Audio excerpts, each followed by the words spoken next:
ton of like Rock'n'A from 10 years ago, like modern day and whatnot. So I imagine the experience is going to be similar. But I'm actually more curious on the flip side, how how much experience? Yeah, how much has he fought Arcune? I know there were in that pool there were actually like 3 Arcunes. Yes. But let's see what Nar can do. Yeah. So starting out, so the neutral is going to be very interesting because of the fact of how the way the curse and projectile bugs whatnot is going to be playing out. So it's going to be a lot of air game into kind of like predicting each other's movement.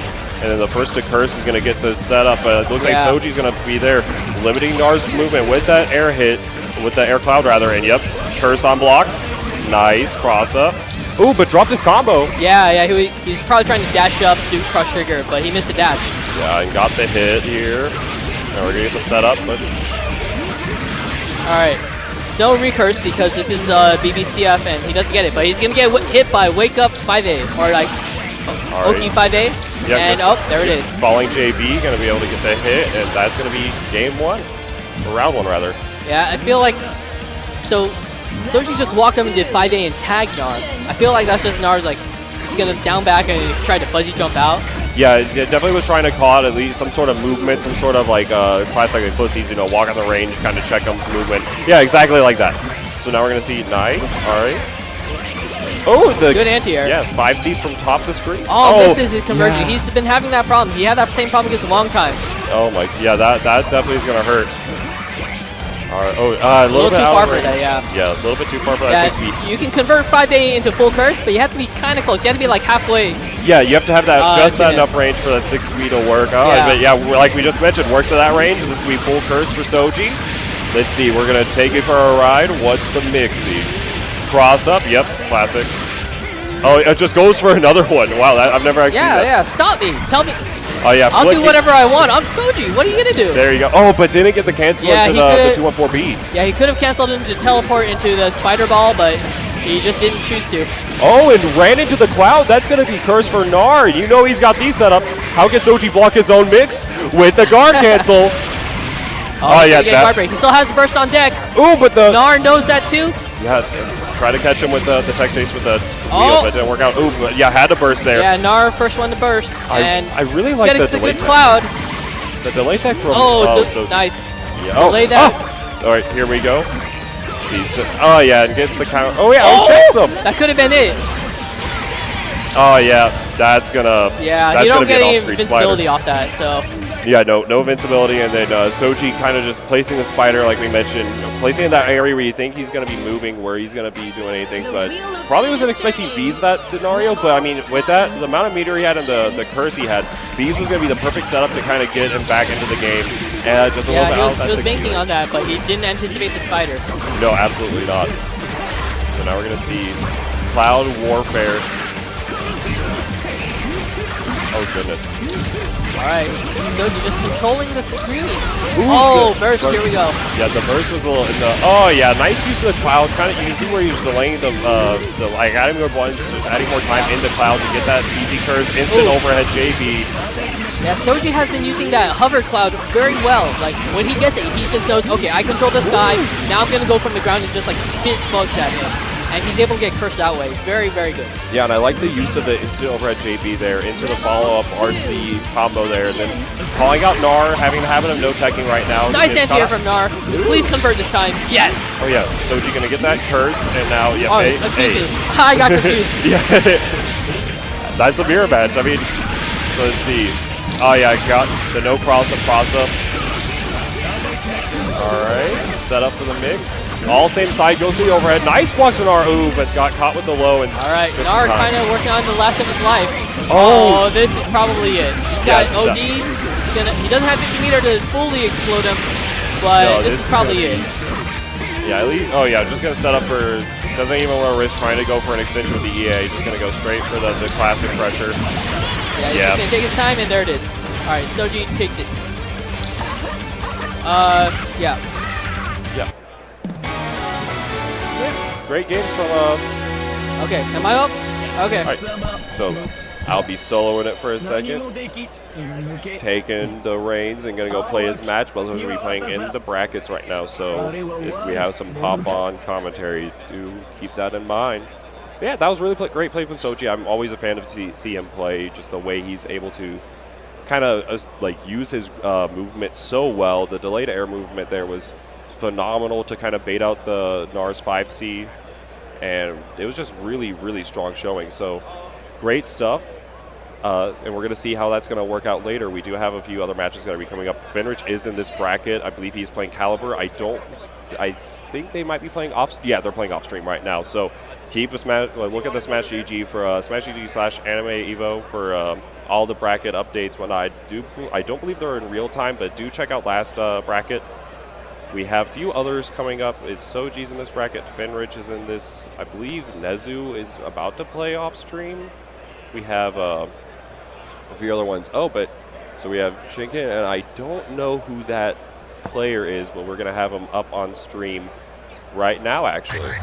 Oh, Voltex. There we go. I'm not very familiar with him, though. So we're going to see. So Shinken is going to be a Jin player. Jin, he plays Kai and Guilty Gear. We're going to see what he's going to bring to the table. TOing is mad stressful, so I'm curious to see how he's going to put on the cowboy hat and take the reins for this set, so it's going to be interesting. Mu 12. So this is a character you don't see too often in America. It's going to be a very strong player, well, very strong character in my opinion. Makes this kind of a little bit sus, but we do have a lot of strong neutral tools, good damage, and just great pressure. So let's see how this is going to work out. What button check is going to come out. So yeah, so Mu is a very strong character, but like for those reasons I just mentioned. But on the other side of the screen, Jin is very, very strong. Very classic kind of Shoto character. Just, you know, DP, good buttons, good, and just like able to convert off of a lot of his pokes and whatnot very well. Using that JD to get the falling, get that ice fall into T2C, and then you're able to get like the stand reset. Probably gonna see a lot of that coming out. We also do have a few other things here and there in store. Oh, but never mind, we got 9 the Phantom. So 9 is very strong this patch. We got toned down from the last one. Now our steps are a little bit more punishable, and Kunzite is not plus 22. But, so we're going to see how it's going to work out. Ooh, okay, yeah, get started here. Crimson Raider is going to get the 4A pickup off of it. Very nice pickup. Oh, wow, I'd never seen Crimson Raider set to the back. Oh yeah, going for that God Hand. Double Kunzite on deck. Oh, nice block. Yeah. Oh, but gets caught out with that JC. Falling. Here we go. Sprite. Crimson Raider try to catch the forward roll. Well, back roll, but nice 2A to catch him out. Oh, nice use of that 6B. Get caught out. Oh, and yeah, just a little out range. Oh, and yeah. Oh, just got caught with a tip there. Crimson Raider a little bit late on the RC reaction. All right, nice pick up with the 3C. 1-4, 2-way purple throw. That's push-ups, amigo. All right, so now we're going to see. Gets the pick up. Save jump. 2C. Going to get the pick here. No follow-up, but yeah, just gets the nice guard cancel. I really like that choice there. Nice neutral jump. Oh, here we go. Oh, yeah, the counter hit. American reset works out. Shinken taking the first round.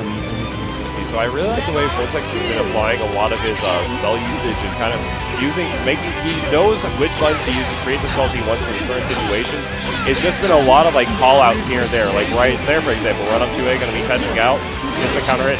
5B catching here. Nice DP. All right, just gets that pressure going though. See what's the pickup here.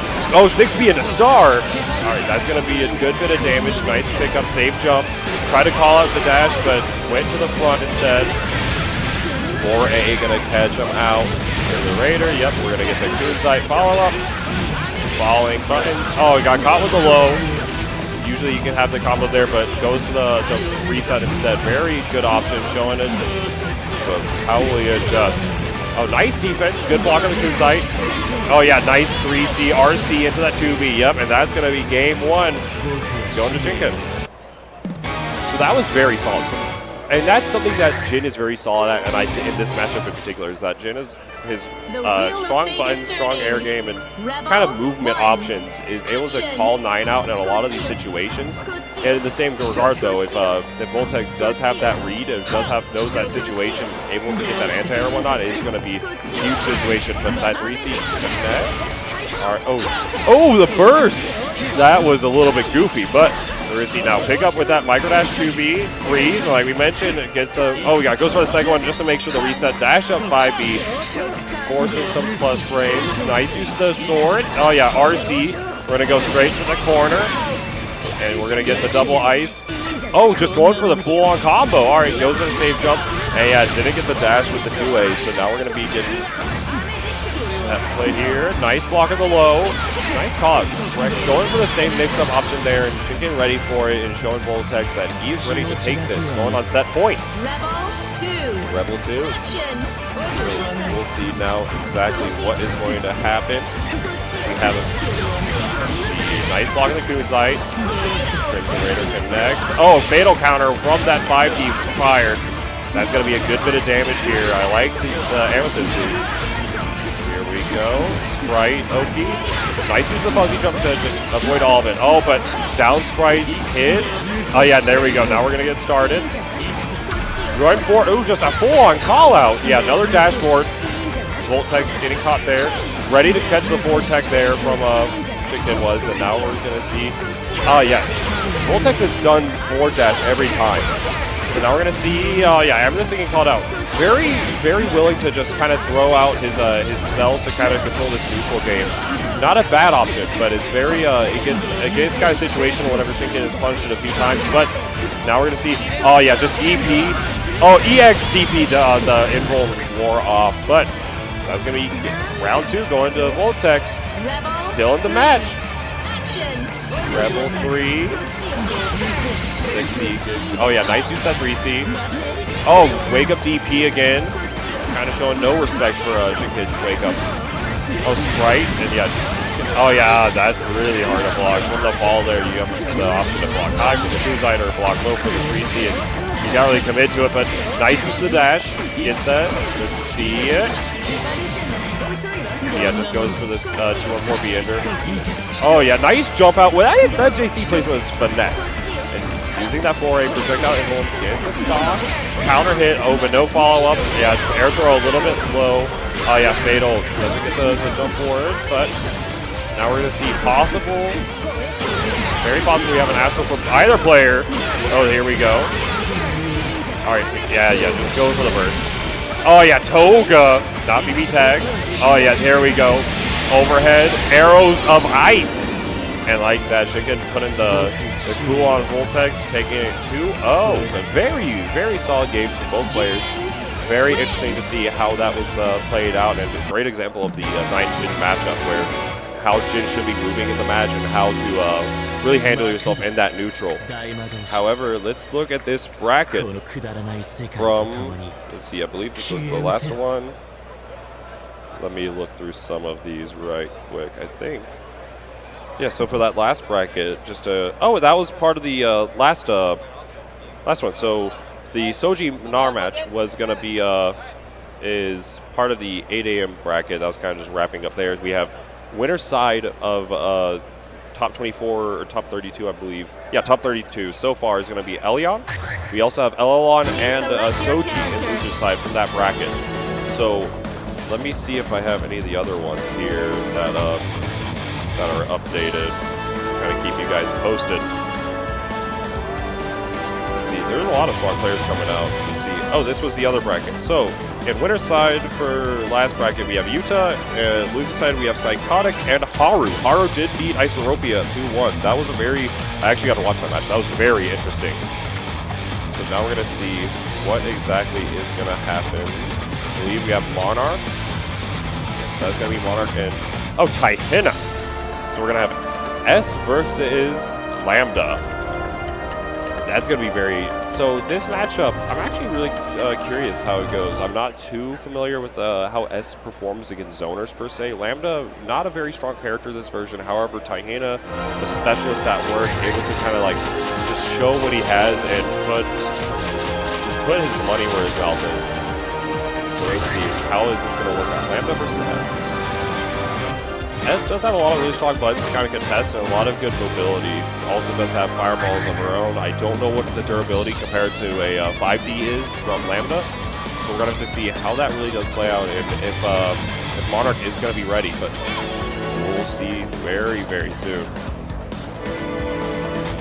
We meantime, thank you all for tuning in to ArcSysU, twitch.tv/ArcSysU. Make sure to drop a follow and whatnot. Show some support for the fellas. Do check out the Smash GG. Taking a second, kind of just collecting themselves.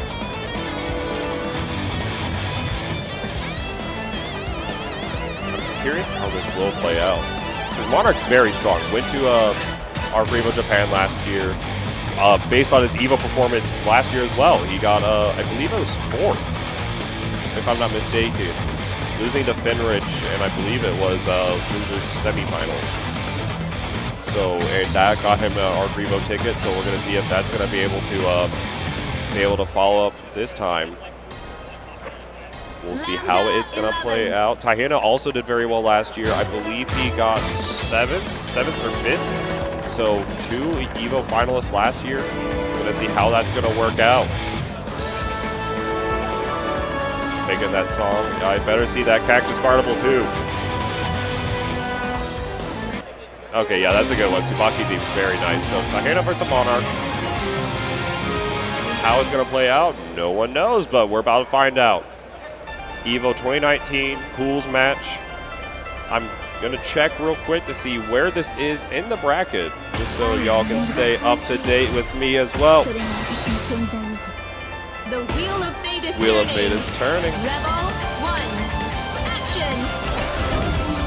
Alright, I can't find it. But, so we're going to see nice. So we're going to play, this match is going to be very slow, kind of using S's like Fireball game.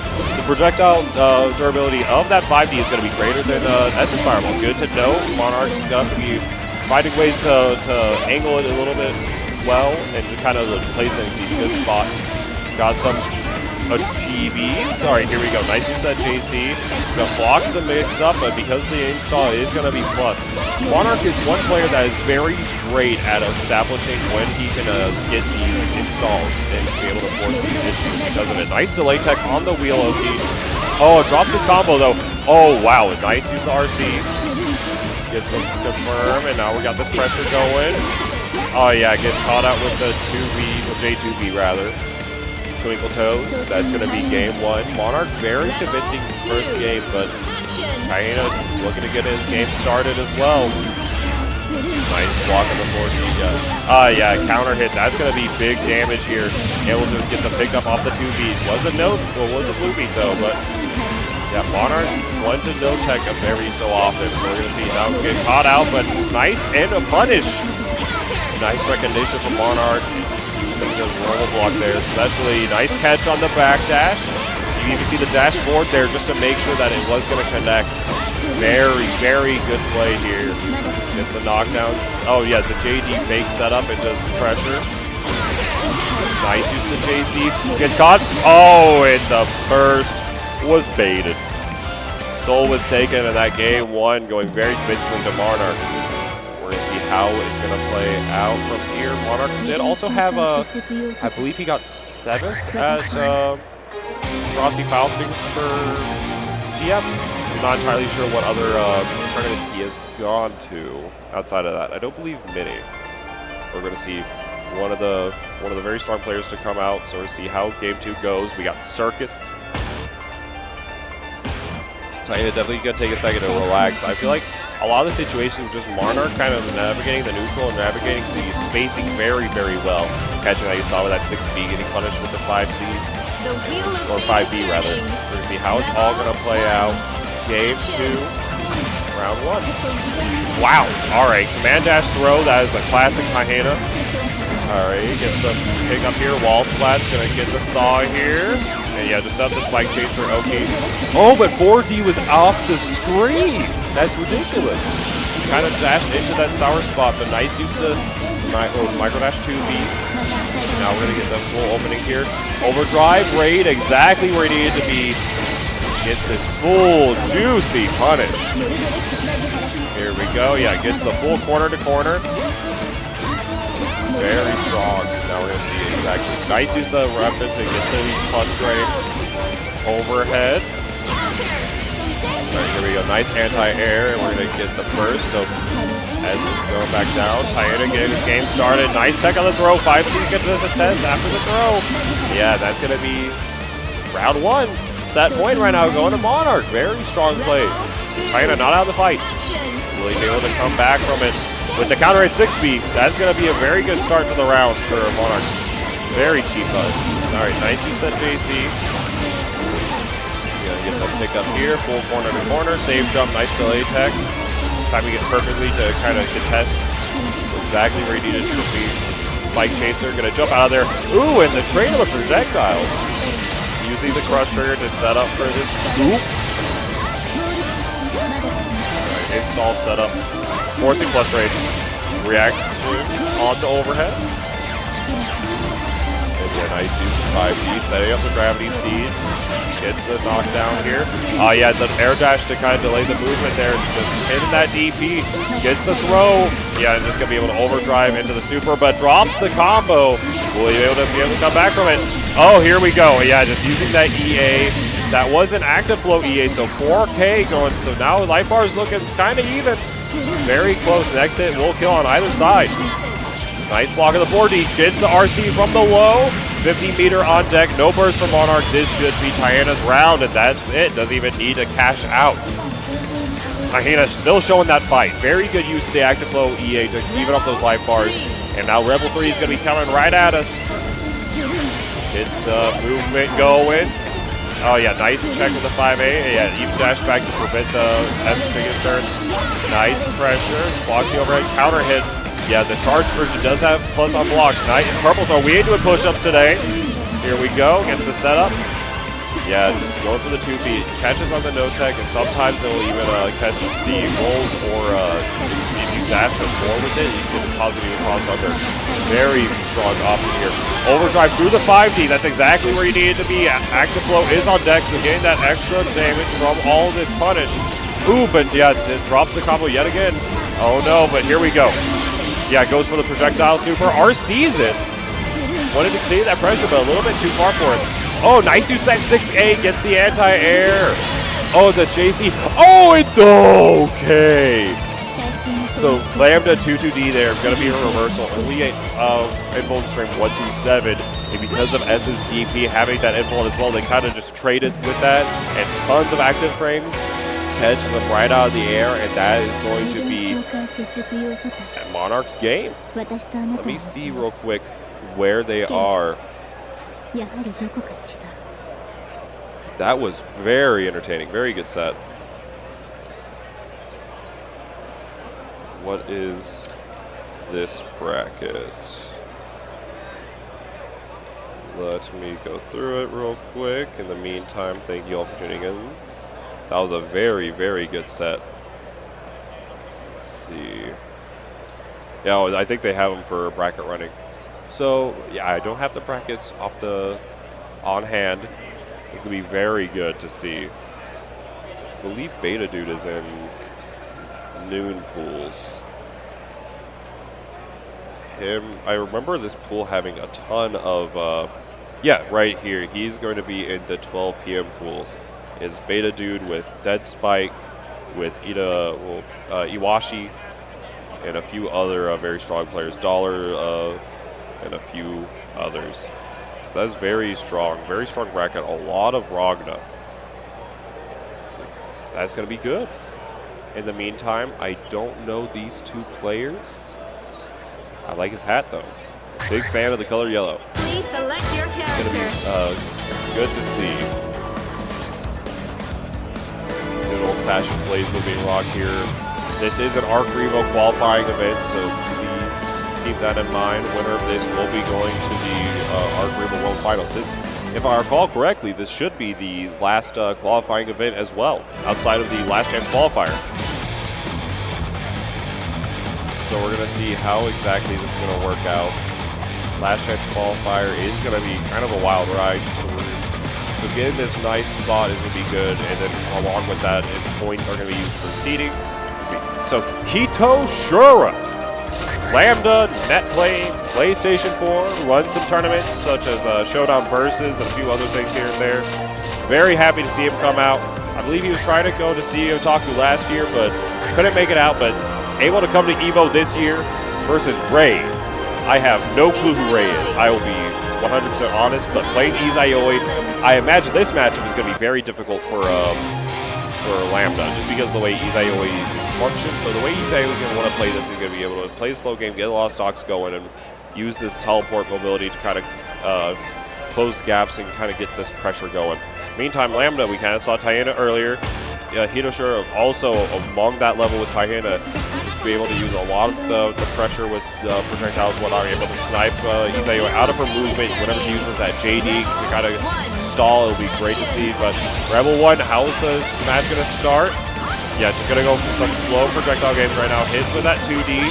Yeah, I got hit with the overhead. Overdrive right through it, but oh, it just goes for the DP. That was very unsafe. But let's see how it's going to play out. You have to check every once in a while. Nice use of that 2D saw, going to tech right into it. All right, we get the wall bounce. A nice recognition of the screen space from Vito. Gets the pickup here, 6B. Oh yeah, nice use of 5B. We're able to get a full pickup. Nice optimal confirm. Here we go. Yeah, gets Trans Am going. What's the mixie? Yeah, Trans Am to catch the forward roll. Oh yeah, gets the confirm from that. Usually wouldn't be able to, but Trans Am doing work. Oh my goodness, the mix up. Oh, the 6B doesn't catch JC to contest there.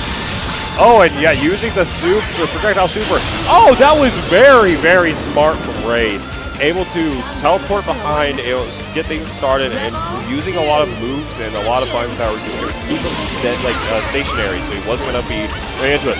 Very early burst. That is okay because whether he win or lose, it's going to be, if he wins this match, it's going to be on to game 2, and if he loses, then it's going to be like this round. He's going to have burst ready for the next, so it is okay to have that very early on. But oh yeah, late reaction with that, but a little bit out of range. Nice. Use the projectiles, able to get all the stocks. Party time. JC confirmed from the counter hit. Oh, a little bit too far. Tech buttons, Dragon Ball. Alright, nice pickup. Trans Am. Using Trans Am quite a lot. You see more than a lot of Izayoi. Nice. Okay, using that first, and able to get that started. Didn't go for the instant blocks that got caught with a 4D.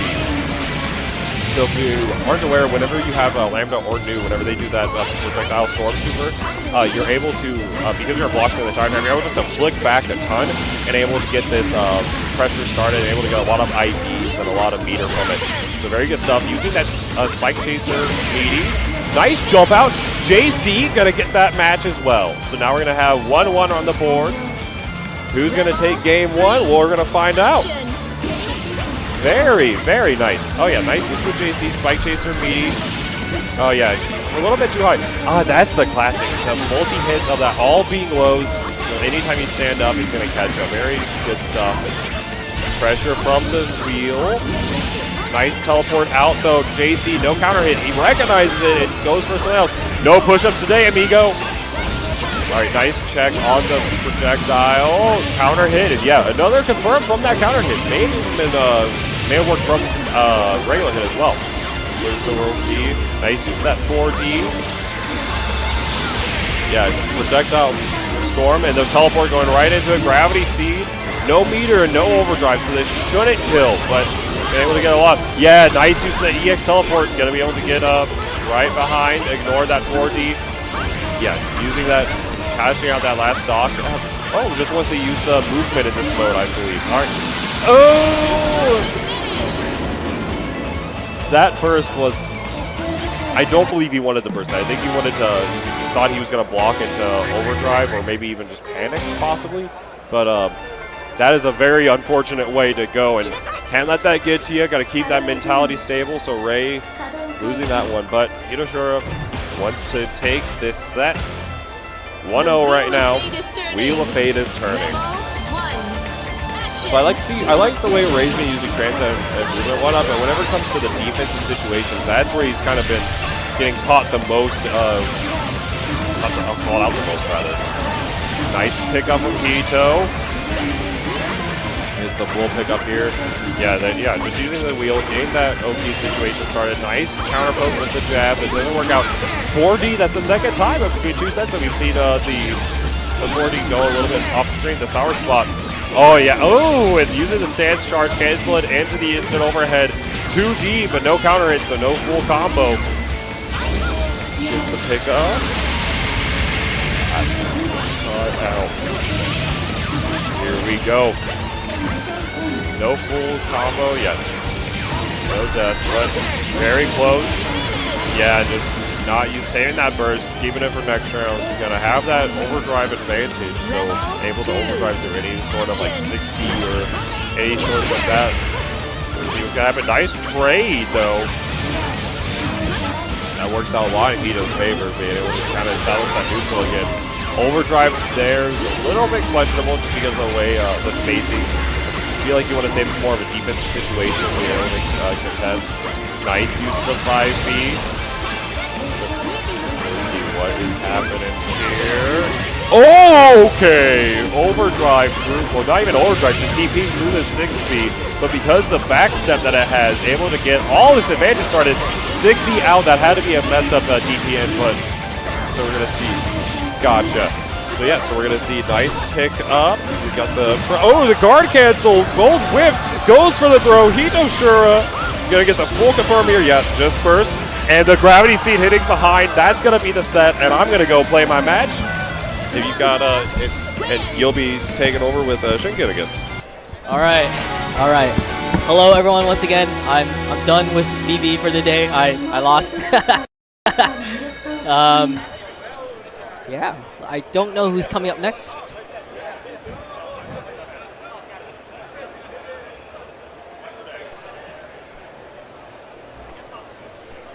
And did the screen freeze?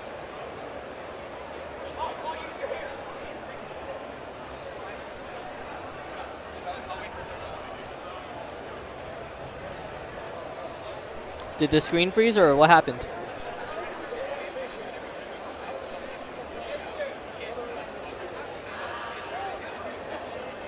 That's so. Is it the capture card that's doing that, or what is it?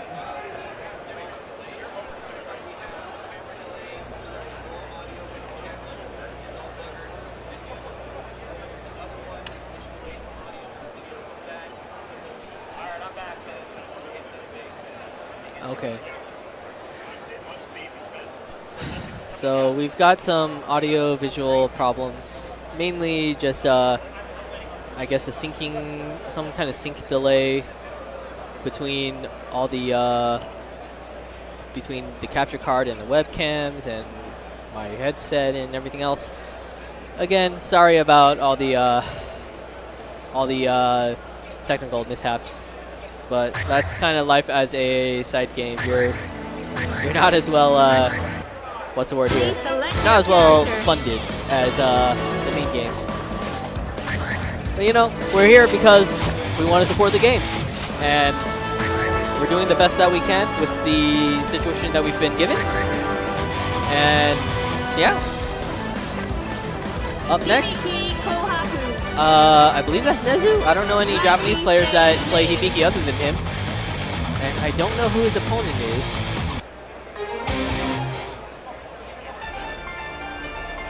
The wheel of fate is turning.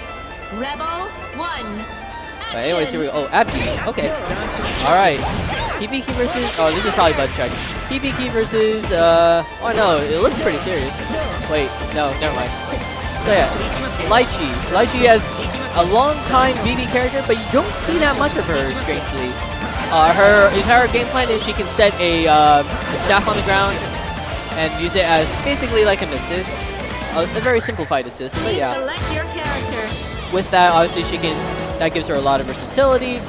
But her moveset is different between when she has the rod and when she does not have the rod. When she has the rod, she has a DP, so that's one thing you have to be cognizant of. But when she doesn't have the rod, she's got reversal super. But so does everybody.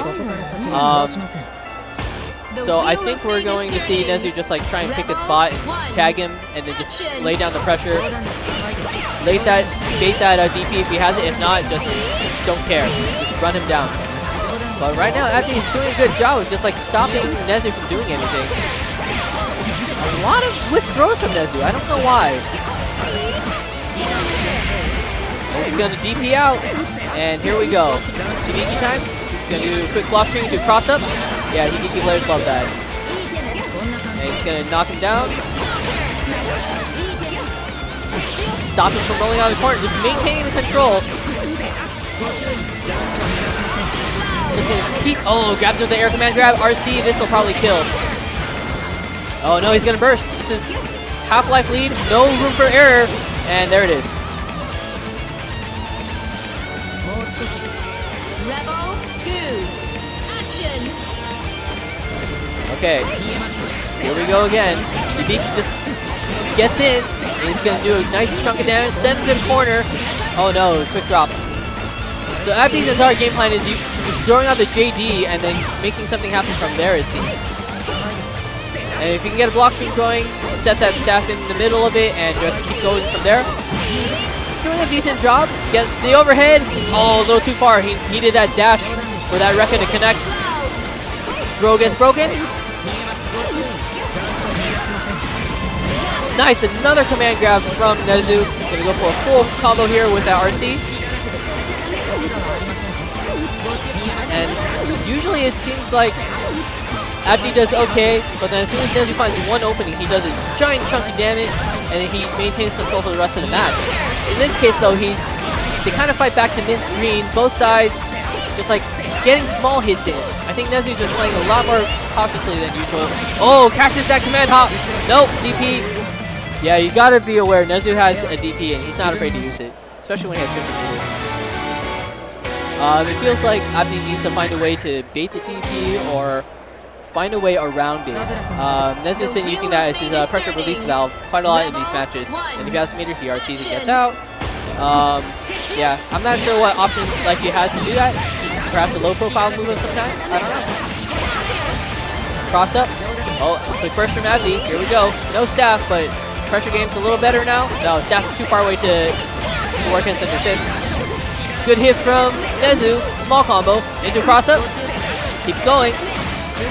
Catches a jump out, gets for a throw, and here we go.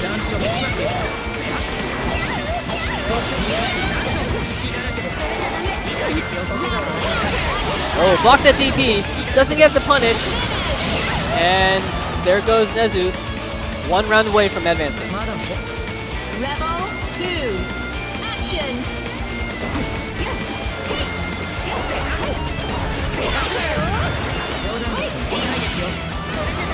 Alright, oh, another DP out. Into a throw.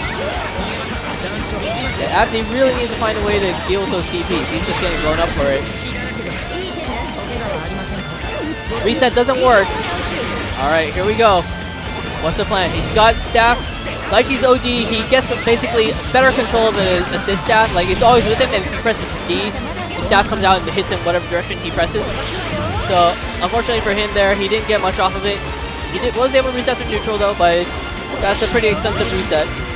Alright, launches the staff, gets a hit, able to start some pressure, throw gets avoided.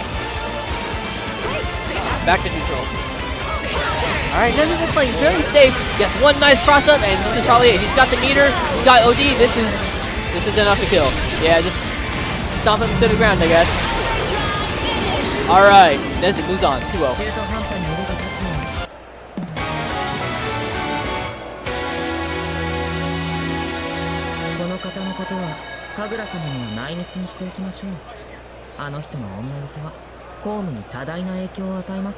And we got some lore. Apparently, Kagura not happy with his 3-woman tribe, trying to add a 4th.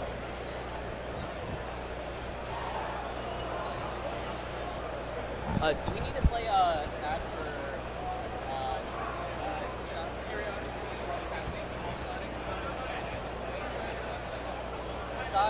someone told me that they sent it to you guys.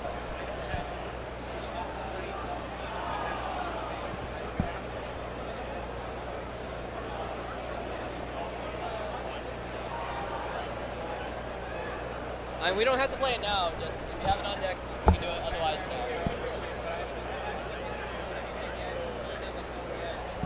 Okay.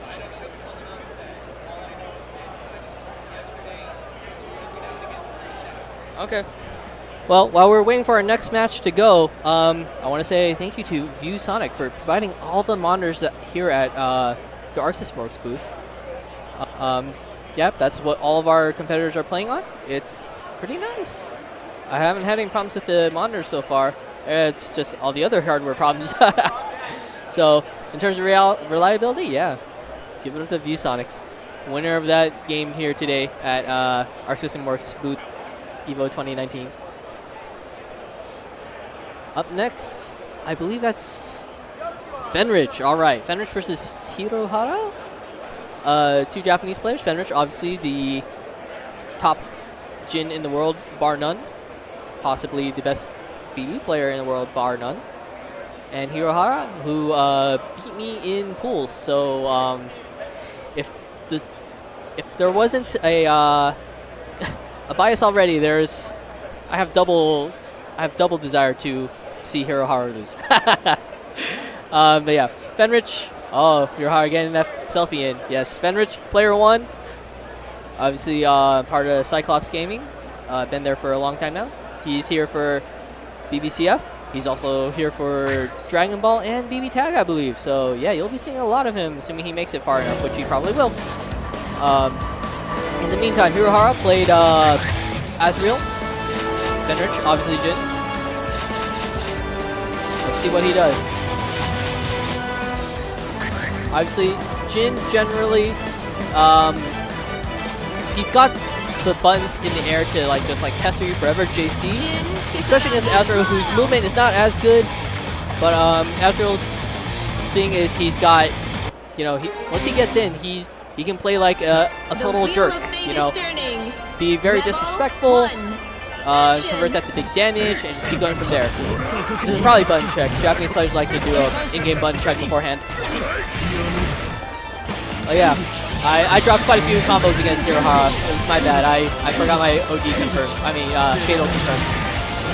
Anyways, I can say that when I fought Hirahara, he did a lot of DPs. So I expect Fenrich to catch on very quickly and punish one very bigly. It's gonna make him take 4K quick paint meterless. Attacks on a meter, probably 5K. Yeah, it's gonna be big damage. Assuming he gets one good hit in. Of course, Asriel does the same thing. Oh, started the round 3C counter hit, full corner carry, 4K of his own. Oh no, drops it at the end. Nice confirm from Fenrich. Fenrich known by his other name, Mr. Optimal, because he always does the right combo, just enough to kill. Good counter hit. That's 4K, probably good for Hirahara. Alright, good 6C. He's gonna send Fenrich straight to the corner, do a big chunk of damage. Go, oh! He tried to do cross up Growler, but he kind of messed up the input. Fenrich just gonna take a quick little combo, go to mid-screen, punishes that armor hop from Hirahara, and this is probably not enough to kill. He doesn't have OD to make it big. Instead, he's just gonna lay a mine right outside of his movement range, and just like in Guilty Gear with Zato Laser Drills, that's basically Fenrich saying, I dare you to press a button, because if you do, it will send your hitbox into my ice snowflake, and you will get hit, and I will get it confirmed. So he's using the power of fear there to just make Asriel not press buttons, and then Fenrich can either go in or just do whatever he wants. Good confirm from Fenrich. Straight into the corner. Knocks him down. Big combo from Hirahara. He's gonna send him full screen probably. Yeah. Do that H and K combo. Alright. Nice DP. And of course, we've seen this many times before. Fenrich at low life. His opponent has a crap ton. In this case, it's actually pretty close. But never count Fenrich out. He will come back and kill you if you give him an inch. And here it is. Just like that. He always has enough damage to kill you. If he doesn't, it's because he's going for another setup. I've only ever seen Fenrich drop 2 combos in BBCF for a long time. One was in a video because I think it was trying to swag, and the other one was because he just messed up. But yeah, he always knows. He knows what he needs to do to kill you. Oh, good call out from Fenrich. Calls out that 5C. Get a nice little combo. Oh no, too far for that dash from second gen. And here comes Hirahara. Gets smashed out. Did he just beat out the J6C from Hirahara? Alright, whatever. Alright, just stay up. See, so as soon as he knocked down Hirahara there, he didn't bother to go in and like apply okay. He just stayed at that JC range, like waited and waited.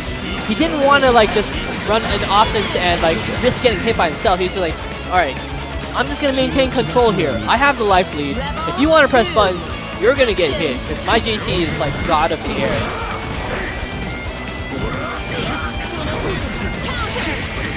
Oh, air throw gets missed. Fenrich knocks him to the corner. Ooh, punches that backdash with probably an option select, I bet. He's gonna lay down the pressure here. Pretty simple, but oh, quick burst. He was probably hoping for an OD. A lot of BB players like to use OD on defense, like in the middle of block string. As soon as you commit too much with a move that does too much, that has a lot of recovery, they will OD through it to make you invincible and then just punish your recovery. Hirahara is still not out of it though, but he is working on quite the life deficit. Fenrich has 100 meter and OD in case anything goes wrong. He doesn't need to do too much here. Oh, a little too early on that anti-air. Nice 2C. Alright, just trying to find a good hit. A little outside of range for that 3C, but gets across up JB. Straight into the corner. Nice H&K combo. No, drops it. Cross up. And he finally catches him with... He had enough. He said, alright, I think I had enough. I'm going to DP RC. I don't care if you get hit or not. So, but he didn't even need the RC. He just DP, did the combo confirm, and took it.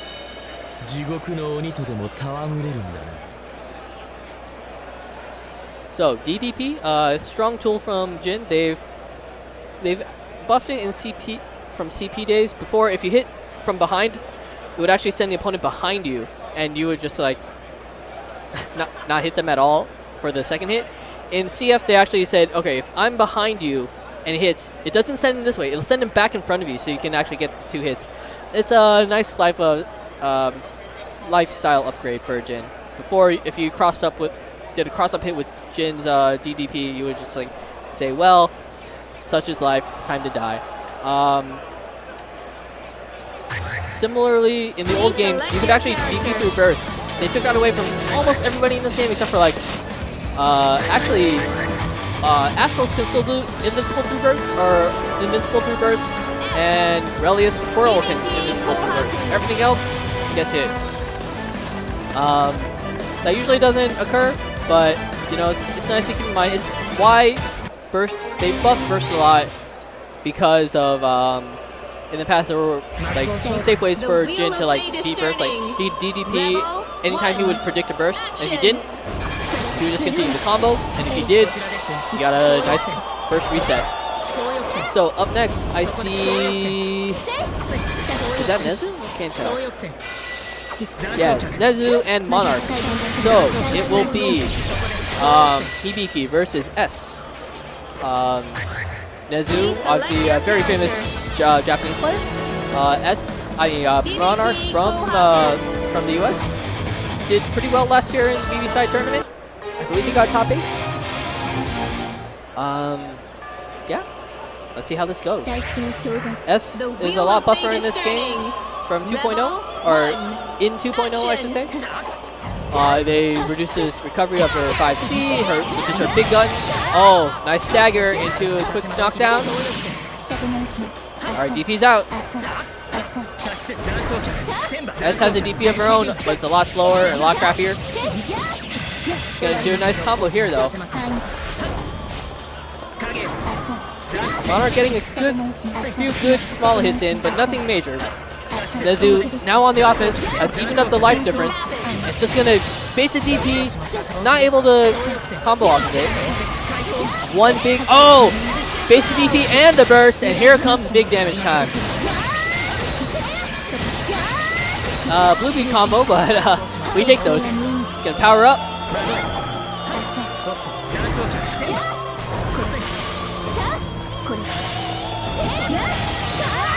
Oh, nice hit.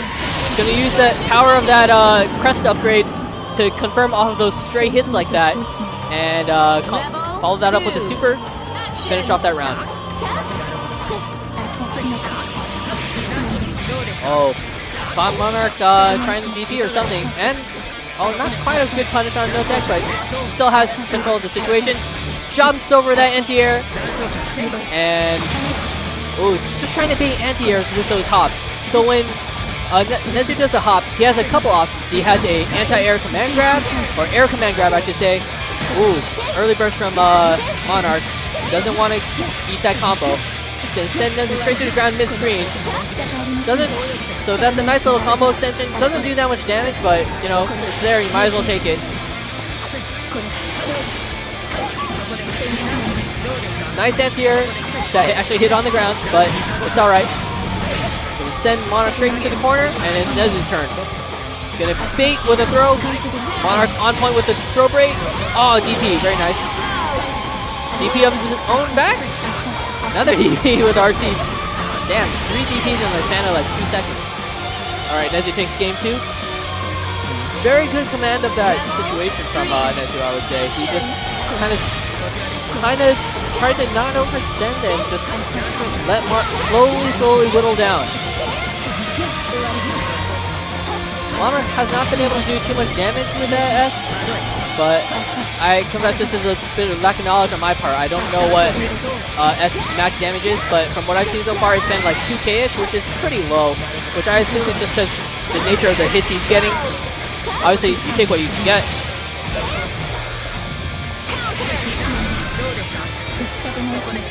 Good hit from Desu. Good job on blocking those overheads from Monarch. And yeah, so when Desu does that command hop, he has a couple options. He can do cross-up, he can do air command throw, or he can throw the projectiles. The projectiles being anti-airs, the air throw beats up back. So yeah.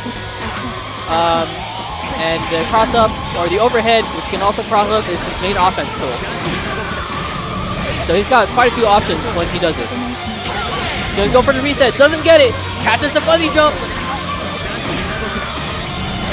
And this is it. No, he's not. He predicted I wasn't gonna be enough with the RC. Ooh. Kept this cool there. Threw Monarch right out of his OD, right after his OD activation. And just able to seal that round. As you takes game 1. Please select your character. BBT Kohaku.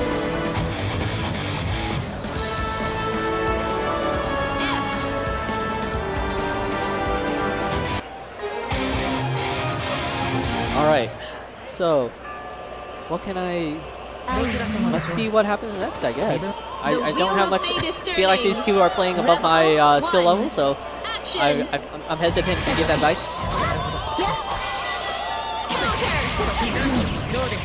Alright, Desu with the first hit. Alright, good mash out from Monarch, just able to stop Desu from continuing his offense. Back to neutral. Both players just trying to find an in. Or as kids like to say these days, the neutral. Instant overhead into a quick knockdown. You don't get much damage off those, but that's alright. Instant overheads are still an instant overhead. Alright, Monarch getting that power up, so now his dashing Rekka will actually be like safe, plus on block? Maybe safe, I don't know. But now both players are just, Monarch is trying to tag Desu with something. See, but don't forget, Monarch was throwing a lot of fireballs, but he has to be careful. Hibiki has a his drive, the shadow clones. One of them, or 2 versions of it, are actually, oh, nice instant overhead RC. That's expensive, but you know, it's been like 60 seconds and no one's gotten the decisive hit in. Good block, good RC too. Good throw break. So yeah, Desu has a couple of anti-air or anti-projectile options. Nice combo confirmed. And yes, time is almost out, but both players still have OD, and Desu has a lot of meter to work with. Oh no, he uses it right there just to make himself safe, but he's gonna pop it anyways. He needs to if he wants to win this round.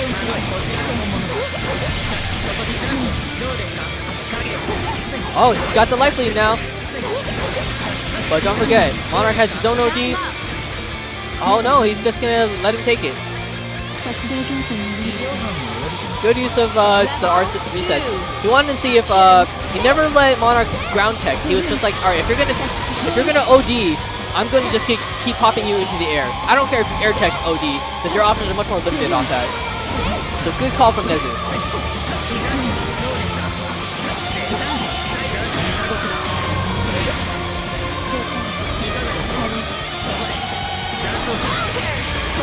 Ooh, waiting for a burst, I guess. In the end, Monarch gets good hit in. He's gonna send him to the other corner. How many 60s can you fit in one combo? That's S. Oh! He could have done something a little more, but he was up backing.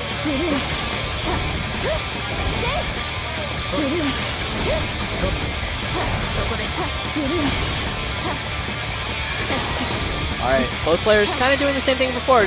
Both players just like trying to fight for screen real estate, trying to force the other to move into a disadvantageous position. It's kind of like chess. But now they're in. Getting good throw breaks. RC to make that 6B safe.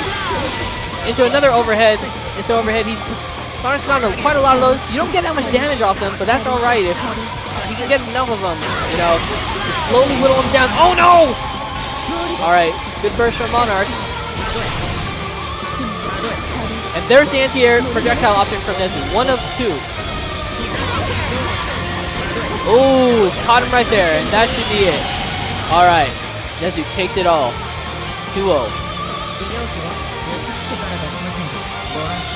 So, I'm pretty sure that was in winners. So, we'll still see Monarch in losers somewhere. One more thing, he's, so our pools are slightly different. It's not just top 2 getting out, it's top 3. So, that kind of eliminates some double jeopardy situations, as well as, I guess, I don't know, my motivation for doing that mainly was just so we didn't, Fenrich is in the bathroom. Fenrich is in the bathroom? The next match is Fenrichi, but he's in the bathroom. Next match includes Fenrich. He's in the bathroom though, so we're kind of going to wait a little bit. So, I chose to do top 3 get out of pools because, one, it helps pools be run a little faster. You have less, waiting at the end for people to finish matches. And I feel like it's a little nicer for players. Like, so not a lot of players get to experience this, obviously, but when you get out of pools, you feel proud of yourself. And top 3 instead of top 2, spread that love around a little bit without impacting future pools as much. Please select your character. So that's my motivation. Hopefully it works out today. Again, I should also say we had some problems playing or running sets earlier. We've had some hardware issues. I'm not talking about the stream. I'm talking about pools. So we've had some strange things where if you plug in too many controllers into our setups, you will disconnect another PS controller from another PS4. So we actually have to synchronize when we start games. Get everyone to plug in and start and sign in before the match starts. Otherwise, someone might disconnect their controller in the middle of a match, and obviously you don't want that. So because of that, it's been a little rough to start pools or run matches as fast as we would like. I hope we're able to stay on schedule. We finished 8 a.m. pools a little behind schedule, but I think we've got the hang of things now. Hopefully it won't be too bad going forward. So yeah, if you guys want to know what's it like to run a side tournament here at EVO, welcome to my life.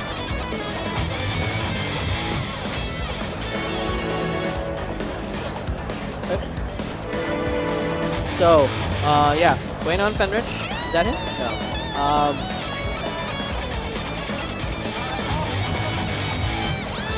I don't know who his opponent is. Oh, we're gonna run a different match instead? Yeah, it seems like Breaker Dave is sitting down. And he's fighting... Oh, he's fighting Nezu? Alright. So, Breaker Dave, famous American Arcune / Rachel player, / Dragon Ball / Under Night. He plays a lot of things.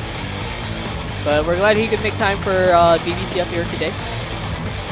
His opponent, Nezu, whom we just saw. I don't need to reintroduce him.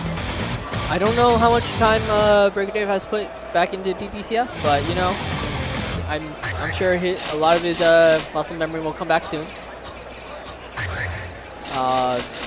Yeah, Arcune.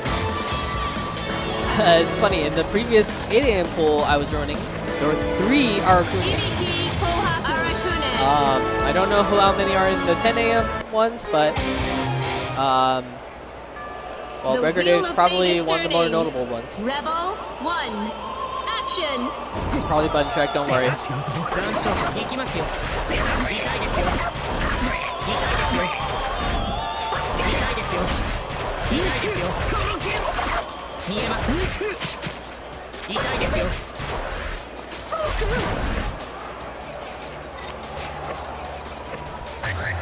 Please select your character. Alright, here we go. So again, Arcune always playing passively until he gets full curse. He's got a couple of ways to curse you. You can throw a cloud that does one of 3 random effects. We'll see which one he gets each time. You can also throw spiders from the ceiling and just like cover a column of space. You can also summon bugs from the ground that covers like that ground, a small part of the ground. So you kind of have to navigate around those. Let's see Nezu deal with it if he can. I'm sure he's got a bit of experience against Sochi. Oh, JB air hit, unable to convert off that. Nice cross-side hit from Desu, sends Breaker Dave straight to the corner. Here we go. Arcune not very good with defensive options, and even worse when he doesn't have some curse meter to work with his OD. But he's gonna pop OD anyways.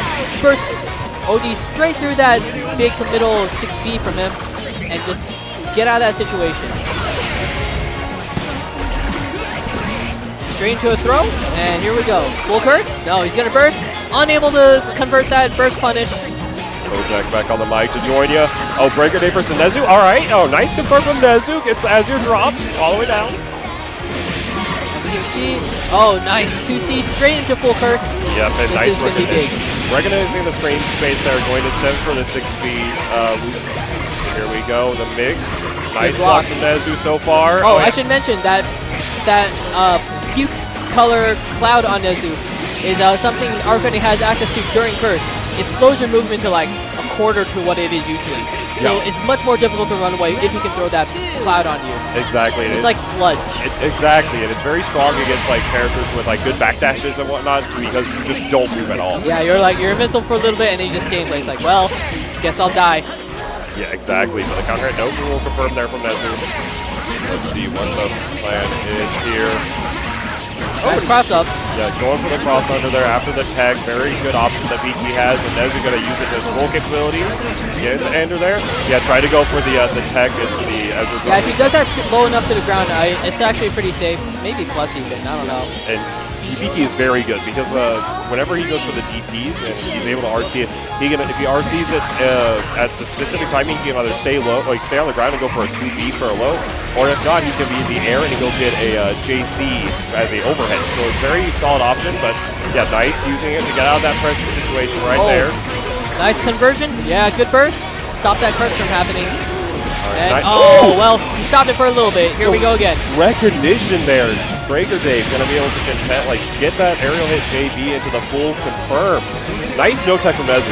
So the general bursting strategy against Arcune is you have to learn what his combos are that go into full curse, and you need to find the right time to burst in the middle of those combos. Exactly, and you want to make sure you're doing it at the right time. Nice! Nice 2C from Breaker Dave. Yeah, using Desu was anticipating like a spit from him or something. That shadow clone is actually projectile invul, but Breaker Dave did a strike instead and got one around for it. Yeah, very good use of the shark there to kind of contest there. Like you mentioned with the rocket and the curse factor, you want to make sure that whenever you burst, you're right next to him and you're hitting him out of the combo, because if not, you're just going to get reset to another curse. Well, he hasn't been successful with that JB air hit into a 5A, but he's Yeah, I don't know if it's just because it's not possible or if it's just mistiming. It's But possible, very but, useful. but like we saw earlier, he has to be off an air hit, but the 5C there is going to be huge. Going to be, oh yeah, burst. very good option there. Using the recovery as well. To Nice cross up. And here we go again. Yep, here we go, taking for a ride. This should, oh yeah. Oh, go for a reset. Very good option. I don't believe the Azure, like the super would have killed, but using the option there to kind of show the blue beat, kind of force him into a tech situation, and then making a read with that Azure drop. Very Ooh, nice yeah, use of the 2B. That's the other anti-air option that you don't see that often from Arukune. He's got the 5C, the one where he turns into a giant tongue, and he's also got the little squishy ball, the stress ball. Yeah, exactly. It has a very long startup, but it has very early head involved, so you'll have a lot of situations like where Desu will like instant air dash JC, and it just won't work out for him. All right. Oh, nice use of that projectile involved version of the clones. A little too far for that to convert for Breaker Dave. Oh, he blocked. Oh, cross up J. another good burst, Yeah. but Desu not a lot of life, and yeah, he's gonna lose this round quickly. Yeah, there we go. So Breaker Dave is on set point to take it. Winners finals. Both these players do make it to the top 24. However, one is going to be winners, one's going to be losers. Yeah. Desu still needs to get this a game on him, but Breaker Dave, all he needs Oh, is here this we go. one. Here we go. No Doesn't have a burst. burst to save him this time, and this is gonna be full curse. And let's see what happens. All right, the messy guessies, the rodeo. Let's go. Cross up JC, the classic. Well, C-Bug, rather. All right, now we got the same setup. In the corner. Oh, no different cross up this side. time. I'm sure Desu was waiting for that. But this time, empty fake. jump low. Yeah, fake He's about to get his overhead burst back. There it is. Yeah, very good. That was like the last possible one he was going to be able to get the first safely. Oh, cross yep. up. Here we go. Using the shadow clone there, getting the cross up, going to get a ton of damage off of this, and going to get this good corner position. Now, unfortunately, since Desu had to use his burst, he won't have access to one of his big combo options, which uses OD and burst, or OD and super. But yeah, it won't matter. Breaker Dave takes it. Breaker Dave taking that 1-2. Very good use of that overdrive there, just to be able to activate, get the curse It's like going. I want this to end. Just give me the bugs. Give me the bugs. It not only is a good situation on defense, but then you just have with the bugs to kind of contest in the offense, just being able to bug after bug, like you're able to like flick barrier and get the bugs out there. So just being able to control all of that is very good option. Yeah. So one thing that makes the mix-ups hard to block, in addition to Arcane being a general jerk, is the C-Bug, the one that comes from behind and it's the big chompy one. Yes. You need to barrier block that. So you can't be because you're in block stun doesn't mean you're safe from cross-ups. You have to switch barrier block. Yes. When those happen. So he's got a lot of options. His forward dash crosses up. In the corner, he's got the teleport that crosses up. He's a jerk. I hate him. The thing that, like you mentioned, where you have to barrier, that's the thing that gets people the most, because a lot of people will react and not a lot of people, but like you'll make the read and you'll react and you'll swap your guard, but you won't swap, like you won't do barrier. Yeah. So you got to make sure, and if you do it wrong, then you're either guard canceling if you're in block stun, which is not going to be a good thing. Yeah, if you got 50 meter, you might be losing 50 meter on accident. Yeah, so and that could just you have to. I don't know. You got to piano it or something. Yeah, you got. Yeah, exactly. You got to like OS it, or if you or just kind of like just react. Hey man. But that was very good play from Breaker Dave. Nezu will be moving on to top 24 in the loser side. Breaker Dave in winners. And very strong play. Yeah, we've got one more, I assume, from that pool for the losers finals. Yeah, for losers finals, the winner of that will get out. Or Yes. I guess I should say loser semis. Yeah, that's it's something like that. Yeah, we've been running everything 2 out of 3. I don't know if that's the right idea, but given that we don't have enough time, yeah. Yeah, it's very weird. I know we have Hirahara. We actually played, and he bought me. So now we're having that finals of the pool off stream. Okay. Julian versus or UIU's very own beautiful dude. Uyu dude. Yeah, Uyu dude going up against Hirahara, and it looks Hirahara just won. Dang. Oh really? Very good. I don't know. I what see Asriel. Yeah, I don't know what the score was, but yeah, Hirahara did mad work. He was playing really well. Those were very fun mirror matches. We were just in neutral and just pressing 5C for like 5 seconds. Damn Asriel players. It was like Shit. I was like, dang, is this tournament or is this casuals? Like this is mad fun. And then I laughed, he did Gustav, he broke the rule, But he broke the gentleman's agreement. yeah, exactly. It's supposed to be clashing 5Cs until any like. Hey, this isn't Guilty Gear. You don't get meter for clashes, okay? You're right. You're right. But yeah, so I think Hirahara is out of that pool. Finrich is probably out in winners from that pool as well. I don't know who he had to play in winners finals. I don't know either. What time is it? It's like 10 to noon? Okay. Okay, yeah, we're running on time. Yeah, we're back on schedule, assuming they're almost done there. It looks like Monarch is playing off stream versus. Not entirely sure. All right. Let's see. So Monarch is playing off stream against. Is that Tsubaki? Tsubaki. I do not know. It's hard to tell. Okay, so in the meantime, take this ad break, as Obama would say.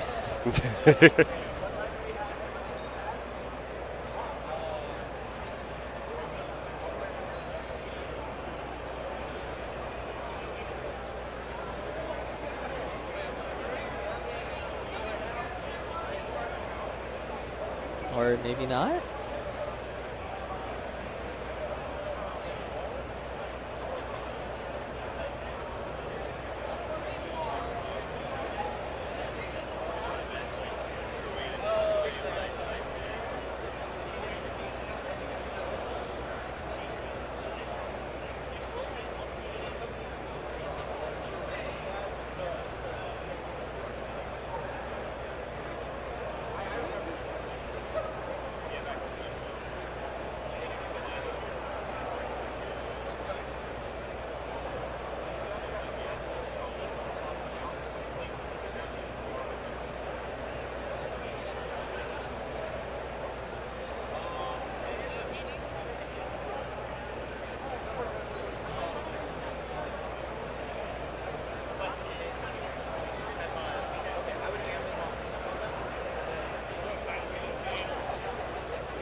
Okay, sorry. We didn't have sound on those commercials, but yeah. So we're losing 10 months, so we're going to need you for the next month. Okay. At least to help with stream and then to kind of oversee shit. Okay. Christian's going to be running one pool, I'll be running one over here. Okay. It's just, this, because of the massive delay in the line over there, there's just a lot of bandwidth that is needed to actually manage this and keep it all on schedule. Okay. I'm going to see if I think I have pools, but if not, I'll commentate. I'll see what I got going on real quick. All right, that seems like a fair deal.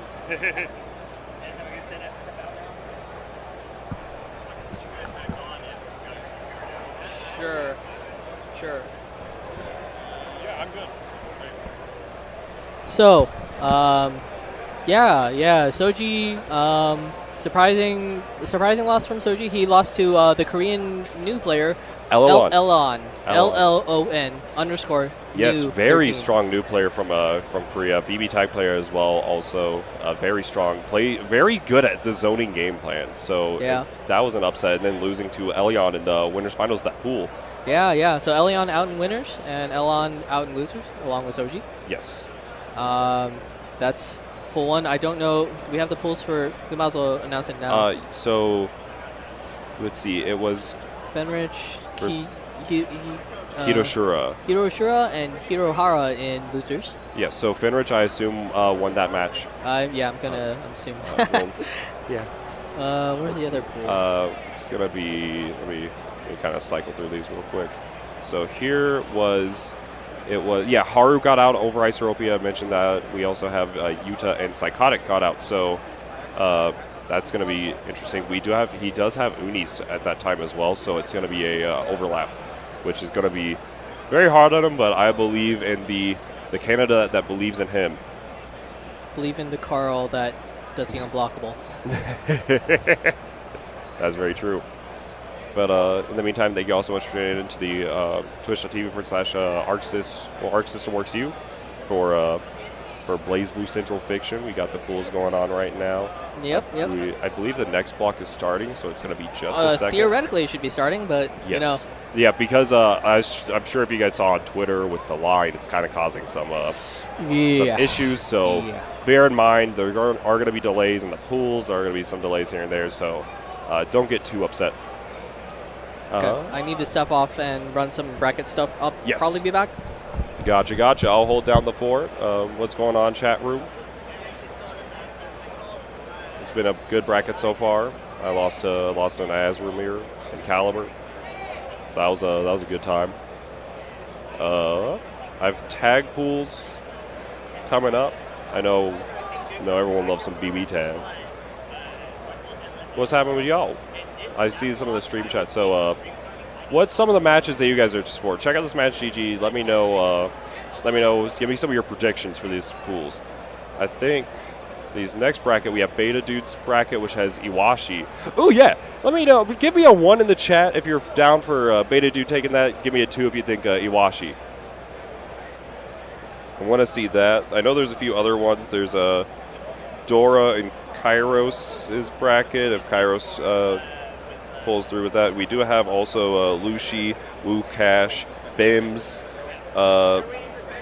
DW Lin. There's a kanji name that I can't read. Mikasu was a player last year, 9-player.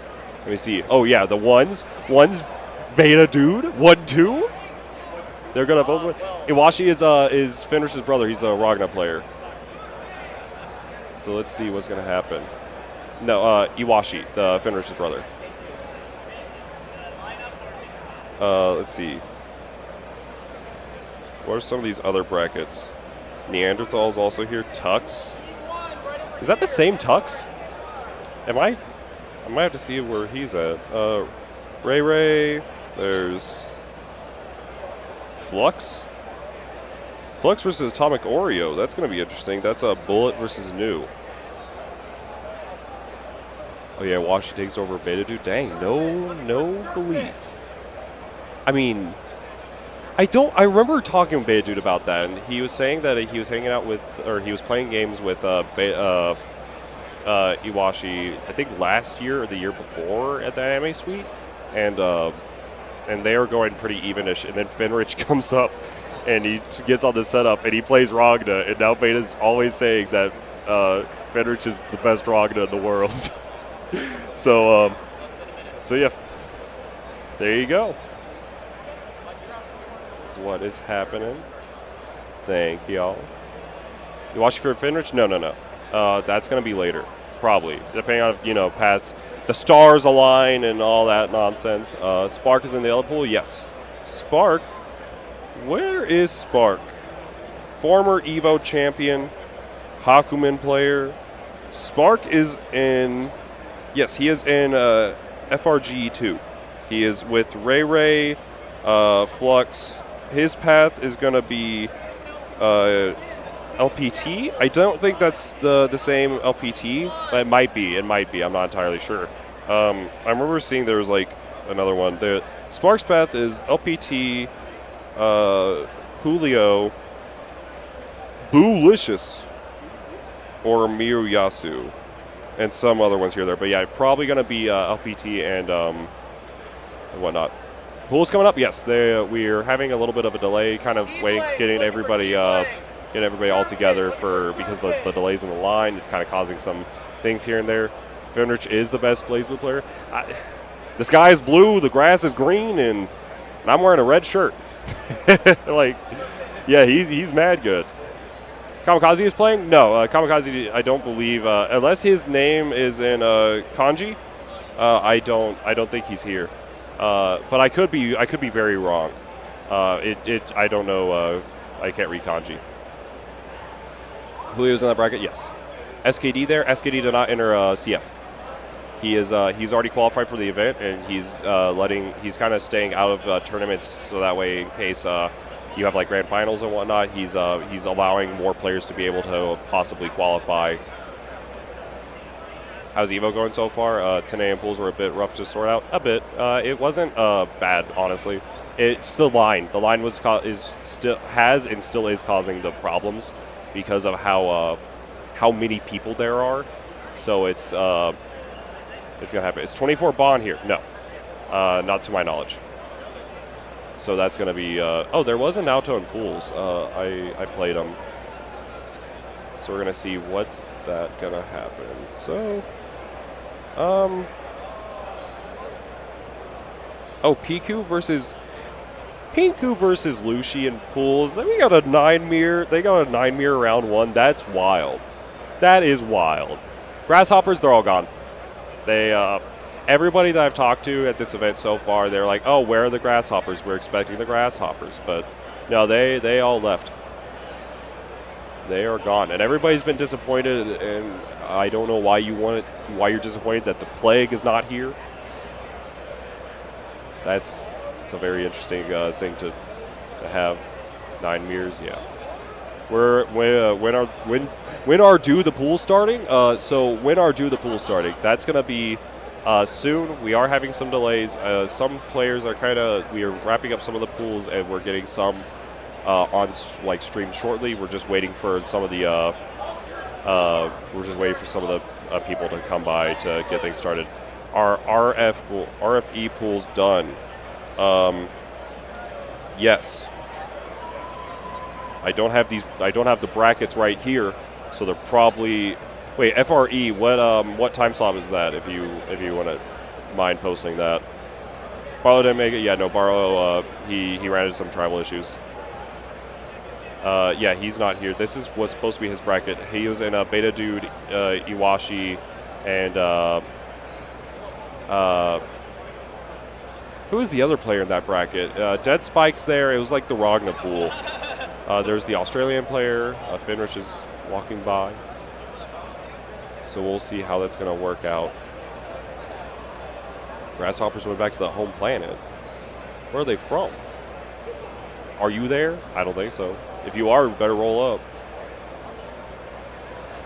When is the top 4?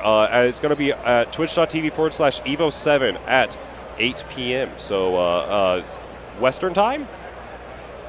Local time. So check that out. Yeah, it's going to be on Evo 7. Yeah, they're grabbing his cowboy hat. You got to have the hat to run the bracket. Yeah, definitely tune into this top 4. It's going to be kind of ridiculous. I'm expecting some good stuff. But, I mean, it's Evo. It's going to be a hoot. I'm curious to see who's going to qualify. We have, for people that have qualified already that are still in bracket, we have Finrich, obviously. We have, I know Sochi has, but he's in loser side. So he's still very, very capable of kind of coming through there. I'm curious, who do you all think is going to qualify? If you had to name an American player to qualify at this event, or rather just any player that's going to qualify. I'm thinking Breaker Dave is up there, Iwashi. Who are some of the other ones? Spark is very potentially. Dora has already qualified. Psychotic also could. Utah already qualified, I think. Who do you predict will be in the top 4? Who do I predict? I have to look at the brackets and whatnot. If I had to put, if I don't know brackets and I have to put name, winner's going to be Finrich versus someone. Oh, yeah, there are the points as well. Yeah, with Beta, he's almost got, for sure the points to qualify. I wish Fame was here. Yeah, he could have come out, sadly. But we're going to see. I think we have somebody coming up on stream very soon. Jonah, Beta Dude, Breaker Dave. I could definitely see all 3 of those. Elion's already qualified. He won Texas Showdown, so he's already up there.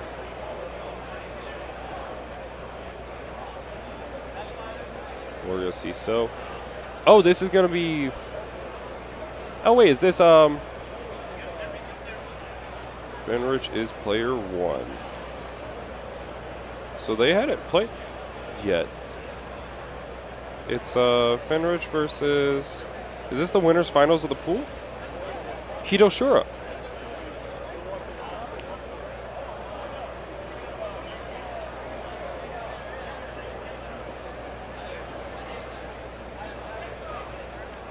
Yeah, this is Hirahara. Awesome. So this is the Lambda we saw earlier. I didn't recognize him off the just by his looks. So Fenrich versus Hirahara Please select your character. coming out, rocking that Lambda. This is gonna be very interesting. Major bracket. That bracket has not started yet, or is starting right now.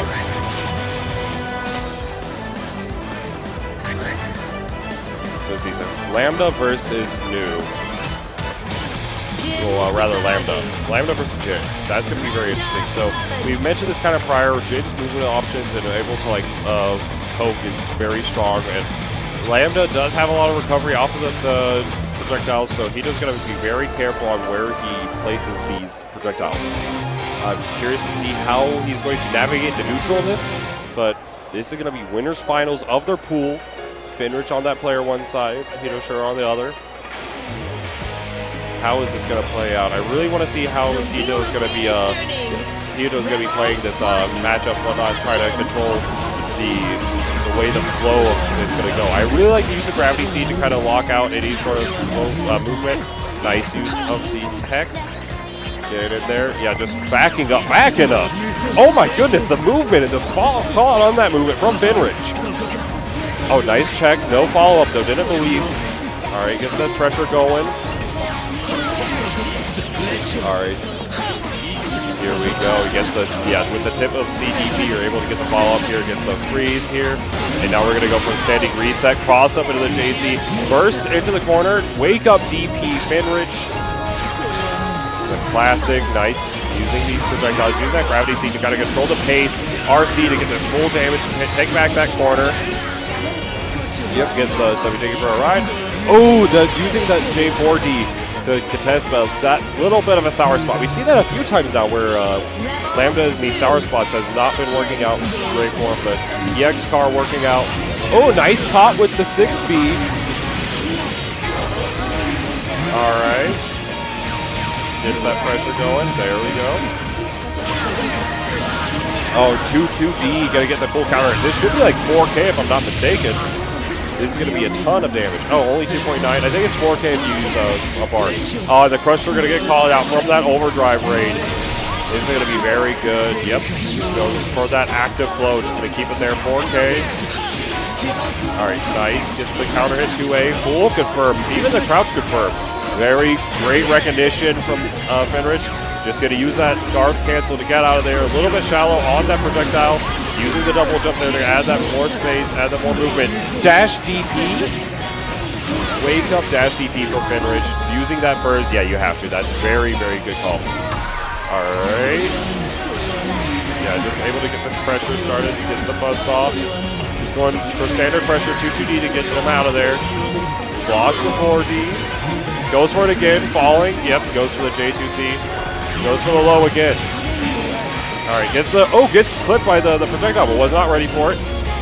See, gravity well to kind of establish this neutral. Toga? Yep. OD through the 4D, gets that Toga, and that's going to be game 1 going to Fenrich. Vito playing that very, very well. We'll see how he's going to adjust for this. Able to see where this is going to pick up. The wheel of fate is turning. Here we go. Rebel 1. Game 2, round 1. Let's start it out. Get that nice use of the 2C there. Going to get that air movement call out. Nice use of the JD. Here we go. Yeah, using the 2-2D, the reversal call out by the back dash. Now we're going to keep going up. Whatnot. I'm now joined on the mic by the one, the only Raph. What's poppin'? Here we go. All right, nice. Okay. Yeah, get the throw. I get to sit down and see a Fenrich match. Let's go. What a day. This is winners finals. I love it. Winners finals of their pool. Hito getting caught with a double overhead though. And that's gonna be round 2. That's a round. Yeah, so, let's go. So looking like Fenris needing one more to make it out of this pool of winners. Yeah, so As one would expect. yeah, exactly. As one would expect. Very solid. We've had some upsets today, but this is going to be going on right now. Oh, wait. I thought that JD was going to hit. Oh my goodness. Oh, using that Shura, overdrive. okay. Yeah, getting the full pressure here. Oh, and then just getting jumped in on as Fenris always knows. Very good stuff going on. So we see what's going to happen here. See, getting that stagger 2A pressure. Nice. Getting that JDD. Yeah. Just keep it going. Activate OD. Oh, and yeah, that combo. Yep. Fenris! It's active blow AA against the slash. Oh, it doesn't kill. Oh, wait. Wake up OD. OD. Last chance here. Oh, purple throw. We tech okay. those. They tried to go for an air throw as well. With the magic pixel alive. Oh, Escapes! yeah, just a little bit. Okay, 800 damage only, but now we're going to see the last little bit here. Fenris is going to pick his spot. Ooh, nice. Punish. Here we go. It's never over till it's over, but Hito Shiryu can't even get dinked. Yeah, nice. We're able to get the pressure here, but he's going to get a lot done here in this 50 seconds. But now Fenris has 50 tension. Yeah, any option, Fenris can just go for that toga and just win the match. But we'll see how it's going to work out. Nice block of the forward. Oh, that backdash. So Fenris that was ridiculous. Fenris has been calling out that backdash a ton with 5C, and he delayed it even more. Yeah. That is Kito playing out of his mind right now. The last fireball. You can't block them all. Very, very incredible play from Kito Shura. That's going to be winners finals of that pool.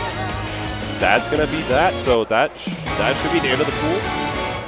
And then we're going to have some more matches coming up soon. But that was, wow. Hito played out of his mind. Going into that top 24 loser side. Very well done. That was so good. And then we just saw, like was kind of mentioned, where Lambda is going to be whiffing some of those projectiles, and Fenris just making really good use of that. So good at just picking those little spots. You just see those like precision. Yes. Literally like surgical precision. Like in a past life, this man was a neurosurgeon. You know, he worked on like everyone's brains, just like how well he is at just finding and executing exactly as necessary. He's got Star Platinum in there. He's like, oh, let me get, because literally one of the moments Hito did a 4D and for the match, Fenris OD'd through it, dashed toga, and then just took the match. It was like, dang, that Fenris is ridiculous. But Hito played out of his mind. That was a very good really set. Good to see from there and making it to winners finals once again. No slots there, so good stuff to him. He still has a chance in the loser side, but man, Fenris is the man to beat here. Yeah, and that's going to be in the BBCF ArcSystemWorks qualifier tournament. It's going to be very interesting to see if anybody can defeat Fenris. We've seen time and time again he's come out on top, but that's the moment it happens. It's going to be very, very interesting to see who's going to take it. I don't think it's been a while since we've seen like a true to life SKD versus Fenris. Yeah, that's the one thing, is because those two haven't really gone toe to toe as much as I would like to have seen. But that's like the one that everyone would want. Yeah. But again, there's so many people here. Yeah. All these players trying to get this spot to the ArcSystemWorks finals. Yeah, there's so many people here. That we have so many different players that have qualified so far for that top 32 happening at 4 p.m. local time. Yep. We're going to see how it's going to work out. I'm not exactly sure who these two players are. It's going to be... We have from Austin on the left. And I'm not sure who the guy on the right is, but this dude's been playing BlazBlue since the inception. His Jin Kisaragi, he has done nothing. He's been on that Jin grind for as long as BlazBlue's been out. So it's Iwashi, that Fenris' brother. Shake Lord. Okay, and Shake Lord Steve. There we go. All right, so Iwashi versus Shake Lord. So Iwashi, if it's, we mentioned a little bit on the stream prior, that's Fenris' brother. Yep. So Shake Lord played Jin for a long time, very strong. How does he shape up to having Jin as a practice partner? Well, beat Jin. So the man with that. We'll see. But different styles can play into effect here. Using the. Oh, here we go. Yeah, Jin. Party time. Yep. He's gonna activate that. All right, now send him back down. Play a little edge. Just run forward. Overhead. Let's go. There we go. The overhead is you can definitely react to it in a lot of situations, but the wake up overhead you're never ready for. It's very dangerous.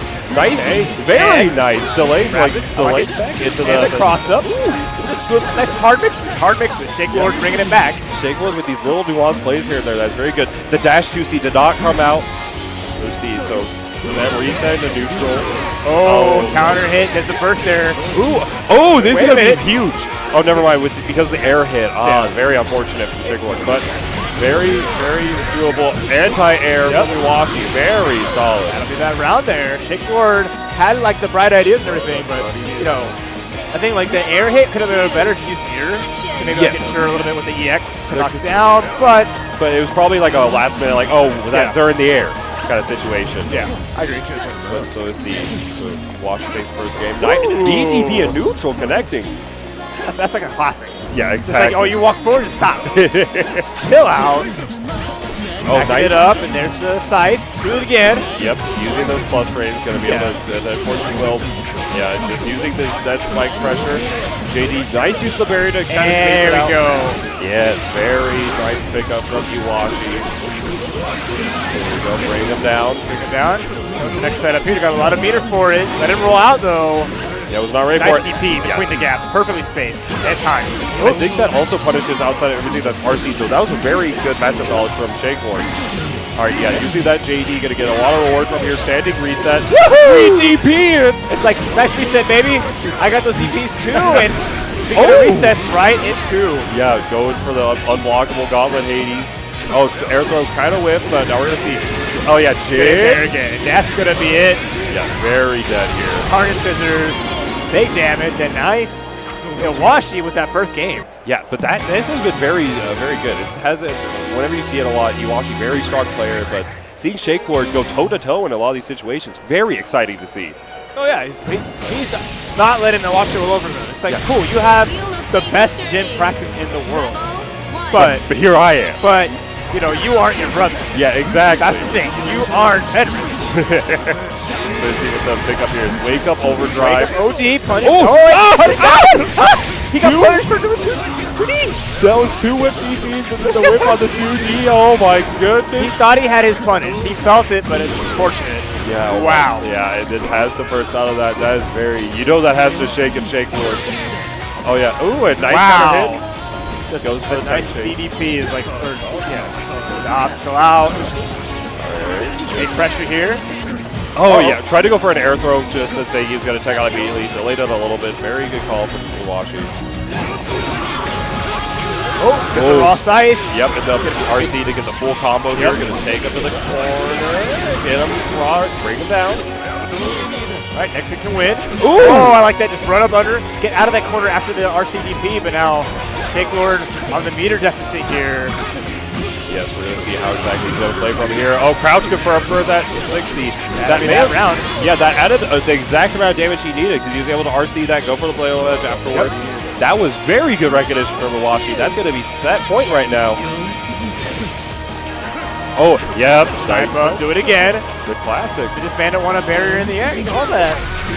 Oh, Run up by B. Get him. Oh yeah, using that barrier just to get 6 feet right out of that distance. Very good call. Again, just jumping into the side. But gets the crate, gets the grab. Shake Lord's chance to make something happen here. It's going to extend it, go to the corner. Yeah. Alright, what's the mix-up situation? Oh, wake up! Are you serious? Wow! Is he Astro player? I This tech Gustav? What? That was crazy. So we're going to see. Yeah, now he's forced to burst. Iwashi wants to end it this game. Oh yeah, throw tech. At that time. Wait. We got a DP of our own. All right, yeah, just gonna block this pressure. Yeah. Okay, we're not blocking nothing. Yeah, no, just got that 15 meter on deck guard cancel. Ooh, counter hit confirmed. Oh, but momentum was too much. Yeah, exactly. A little bit too far. Now we're see air throw. Ooh. Never count. I love that one. Never count Iwashi out. It's a classic, the air scoop. You got the meter shake Lord, but you might not be getting to use it. Yeah, that's It's an astral finish to take Shake Lord down and Washi. Yes, very, very good play from both players. So Iwashi, very, like, even though you can look at the story and say, oh, you know, no round brown, 2-0, it was, every round was very, very close. Like, it was an incredible display of neutral, incredible display of the matchup. Very excited to see more Shake Lord from that loser's bracket.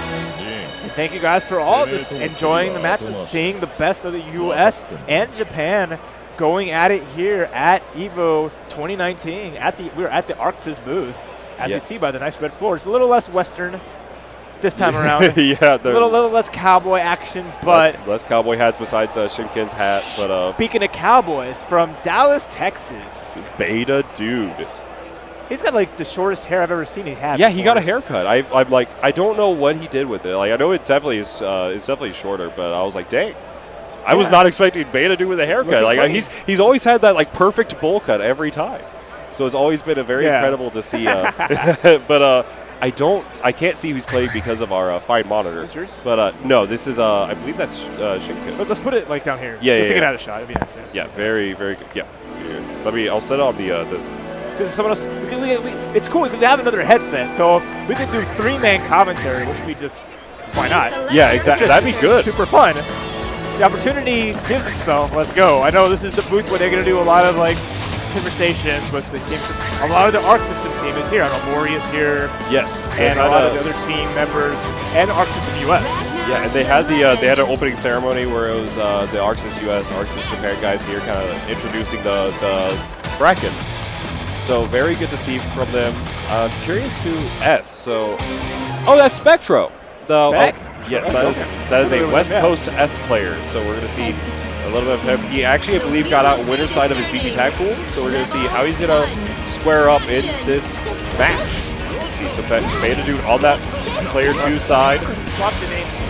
So now we're going to see the pressure coming out. So Ragna versus S, very neutral heavy matchup, very similar to like the Ragna Jin matchup, but it's going to have a little bit more buttons, like S with that JB, well 6B, and a few other mix-ups here and there. Nice gets started here. We're going to see Spectro is going to start swinging. So I like to put respect on the DP, knowing that Beta Dude had the meter right then and there, so it's good to just chill out, observe your opponent, get that data there. But yeah, exactly. Beta is a very, very calm player. Won't DP too often unless he needs to, but using it there to kind of contest the overdrive and able to use all of his overdrive time. So Beta taking that resource. Wow! Right under the gauntlet. Hades, great read there. There's a regular burst. Maybe he wanted OD, I'm not sure, but yeah, I feel like that had to be like a reactionary OD-OS, or not OS rather, just an OD. Yeah. All right, we're going to have one more chance here for Spectro. Yep, just living with that little bit of life. It's not with the 2B. Yep. Good.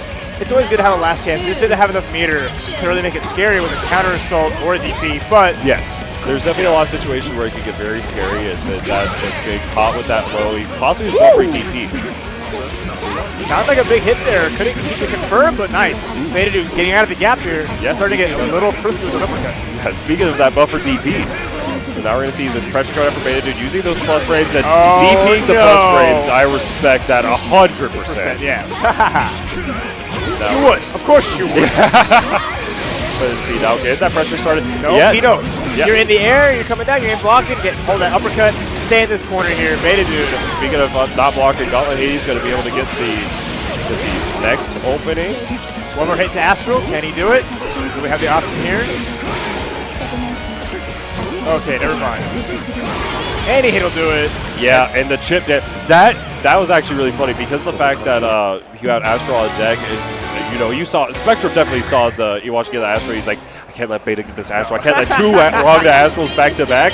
Was not paying attention to the fact that he was in chip range of a lot of these drive normals. So very good stuff. Counter hit on that 2B. Gonna get the corner here. That safe jump there, just keeping that pressure already. Doing what Beta Dude does best now that he has the data that he needs. Yeah, and you see that 6B. Very solid option from Spectro. Oh yeah, a little bit too far for that 2D to reach.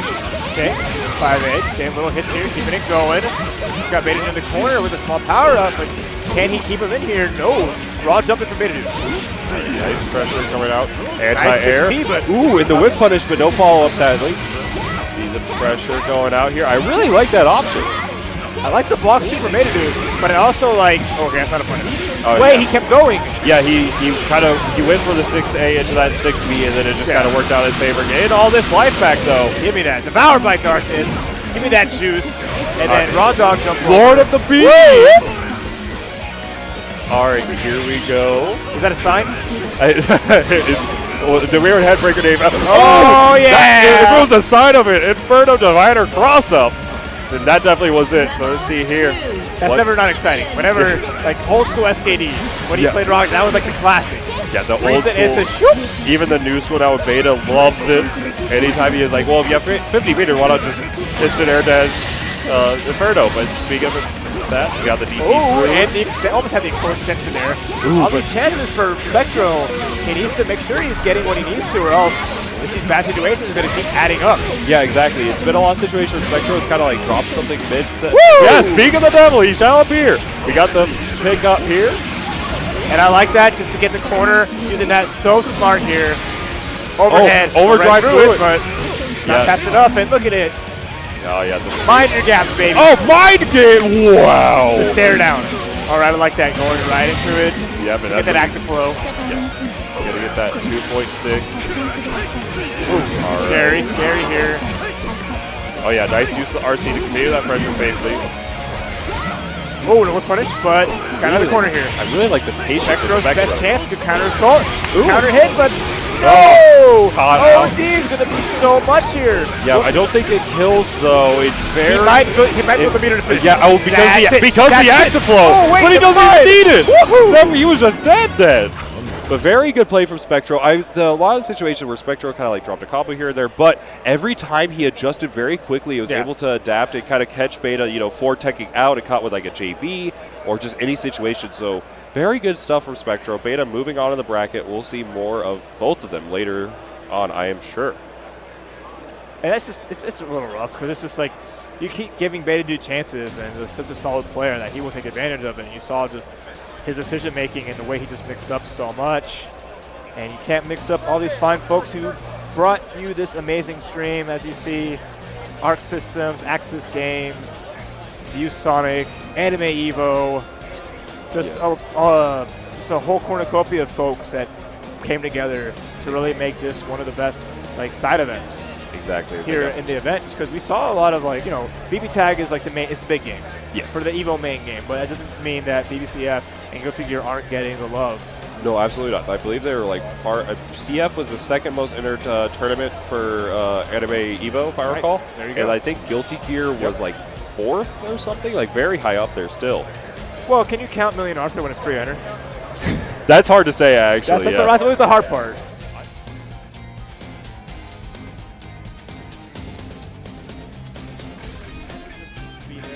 It's gonna be a sea of DQs. I'm not helping. Don't be like me. Don't do that. Don't enter a free enter tournament, not play. A TO's nightmare. It's going to be run back of, oh goodness, what was that tournament? It was DreamHack Austin, where we had 120 for CF, and then round 1, round 2 of all winners, and winners was all DQs. It was incredible. But looks like we have on stream, it's going to be Serpent. I don't know. Is that Nakashima? I believe was in his path. Okay, we'll see. I'm not entirely sure. I'm not familiar with. I don't match names to faces extremely well, so that's me. I'm gonna let that on you. Yeah, so if you mess up, I can just not my fault. Yeah, just blame me. If I mess it up, but I know the game. Nakashima is sponsored. I know he's been out and about with Japan and coming out here is very delightful to see. I don't recall if he's qualified yet for ArcRevo. So we're going to see exactly what's going to happen. But Serpent, he did make top 8 at a Texas Showdown, if I recall. He did extremely well there. Him and, oh my god, Greek. Yes, Greek doing so good. Oh my god, that Texas Showdown was just... Okay, so we do have the update on the brackets from the last time. Like we mentioned, Elion's going to be out in winners. Then over Elon. Yes. Elion versus Elon. Yeah, the match is on. So we got that sounds like amazing. Sochi going out as the loser's third. It's 3 out though, so yes. You gotta remember, there's 3 people out. Keep going. Oh, and then we're gonna have Yuta versus Psychotic. Yuta taking that over. Psychotic will be in loser side as well as Haru, who got out there. Over East Iceropia, wow. Yes. So it's a butt check, so we don't gotta worry. And then we got Fenrich, who we just saw earlier, coming in there, and Hirahara eliminating Nuka. Yes. At the tournament. Yeah, Hirahara's mad good. He's a Azure player. He actually played me before Beautiful. That was a very fun set. And then Breaker Dave over Nezu, that breaks my heart. And then Monarch making out in loser's side over Taihena. Yes, that was a very good. Yeah, they actually played, Monarch and Taihena played, for their losers or winners. And he beat him there. Yeah. He beat him twice. But but now I'm we're so gonna nice. yes, I called it Nakashima. So Nakashima, Nakashima versus Serpent. one of the best lychees in the world coming out here versus Serpent. What the US's Kagura. If you're still playing Lychee in 2019, you should be. Yes, One she of is the best in the world. She is so cheap, and Nakashima is not one to throw away the cheap stuff. We're gonna see. So this matchup is gonna be pain for Kagura. Oh, I mean, which matchup isn't? Yeah, sadly, that's fair. it's hard to say that for such an interesting character, but that's the way it goes. Maybe in Blaze Blue 5, I don't know. Yeah, exactly. So we're gonna see exactly how Serpent is gonna be playing. I believe Serpent is not an player of the matchup, played Uri quite a lot. A few other players like Zach One Star, see, but you know that that Nakashima has this matchup experience. We'll see. I really like the way they're both navigating this. Oh yeah, no. For like the movement and how like slow he can be, it's just getting around the staff extremely well, picking those right spots. Yes, and getting these like moves out right exactly where he needs them. And the confirm. Oh, but doesn't get the full thing though. Yeah, getting the staff started. Using this 2D set. 50 seconds off the clock already, and no one's got a clean confirm whatsoever. Yeah, Serpent is usually a very aggressive player, but in this matchup, being forced to play this passive style, and he's rocking it very well. Overdrive through. Get him! Nice! Gonna get that life lead from there, too. Yeah, gave that life lead and the active. Oh, that was double smarts from Nakashima. All right. Now we're gonna get this pressure started. Oh, wait a minute. Gets the knockdown here. What's the setup? I like that bait to DP. Very nice awareness to see and test Nakashima what he's going to do. Actually, now we're going to get caught here. Crush trigger. That had to be a messed up barrier input. I can't imagine a reason to crush trigger there. But we're going to see exactly 15 seconds on the clock. The Serpent is going to play very carefully. That is blessed. a low. Yes, got blessed by the low. See, now we're going to get in. What's the situation? Wait a minute. Yeah. Still has 5 seconds left. He almost has a burst available. Does he opt to activate overdrive? No, no, okay. Yeah, that is a very difficult situation. It's like, because like we saw with the neutral, very slow whatnot, Nakashima just has to play the lane game for 8 more seconds, so it's going to be very difficult to see. So now we got this. Is it around 2? Oh, there it is. Yeah. Finally flash kick. Get him off the ground with that backdash, so good. Yep, and they're just able to head him out of the CC. Well, it's hard because like you want to hard commit to bait it out, but then you get DP'd. Yeah. And it's like it's a hard guess. Yeah, absolutely. It's literally the hardest to reach. There's been a lot of DPs now. Nice confirm. Woo! Oh, speaking of a DP, and the confirm from the second hit of that 5D set from the staff. We get this full route here. Knock him down, bait him. Ooh, yeah. Run it, homie. I really like that option with Nakashima. Checking for the no tag. Oh, wow. Went for the RC to bait? I think he went for a burst bait when he did not have burst. Yeah. But and just slide it right in there. Yeah, that second time that slow is caught. Nakashima's been playing that really well. He used the opportunity there from that knockdown to get the 6-8 blue beat. Force this situation where Serpent's thinking, all right, I'm going to tech now because I had that blue beat. Staff catches him on that roll, or on that delay, and then bada bing, bada boom. He's able to take the momentum from there, and that's going to be game 1 to Nakashima. He got his data, and as soon as he realized that Serpent's going to start flash kicking, he's like, let's play. You're going to bring out this game? All right. He made that right adjustment, and just how strong Nakashima is, but to never count Serpent out. Yeah, no, absolutely not. He is a player that from very known for his clutch factor. So we're going to see exactly what he's able to do here. Oh, yeah, to not get the full confirm just because the so far away. Yeah, very far. Here we go. Stabber. Oh, and the stab caught out the movement. First thing to keep Nakashima in the corner, but what awareness. Chance. Oh, get to the burst. Let's go. Keep it going. A goofy burst, but gets called out though.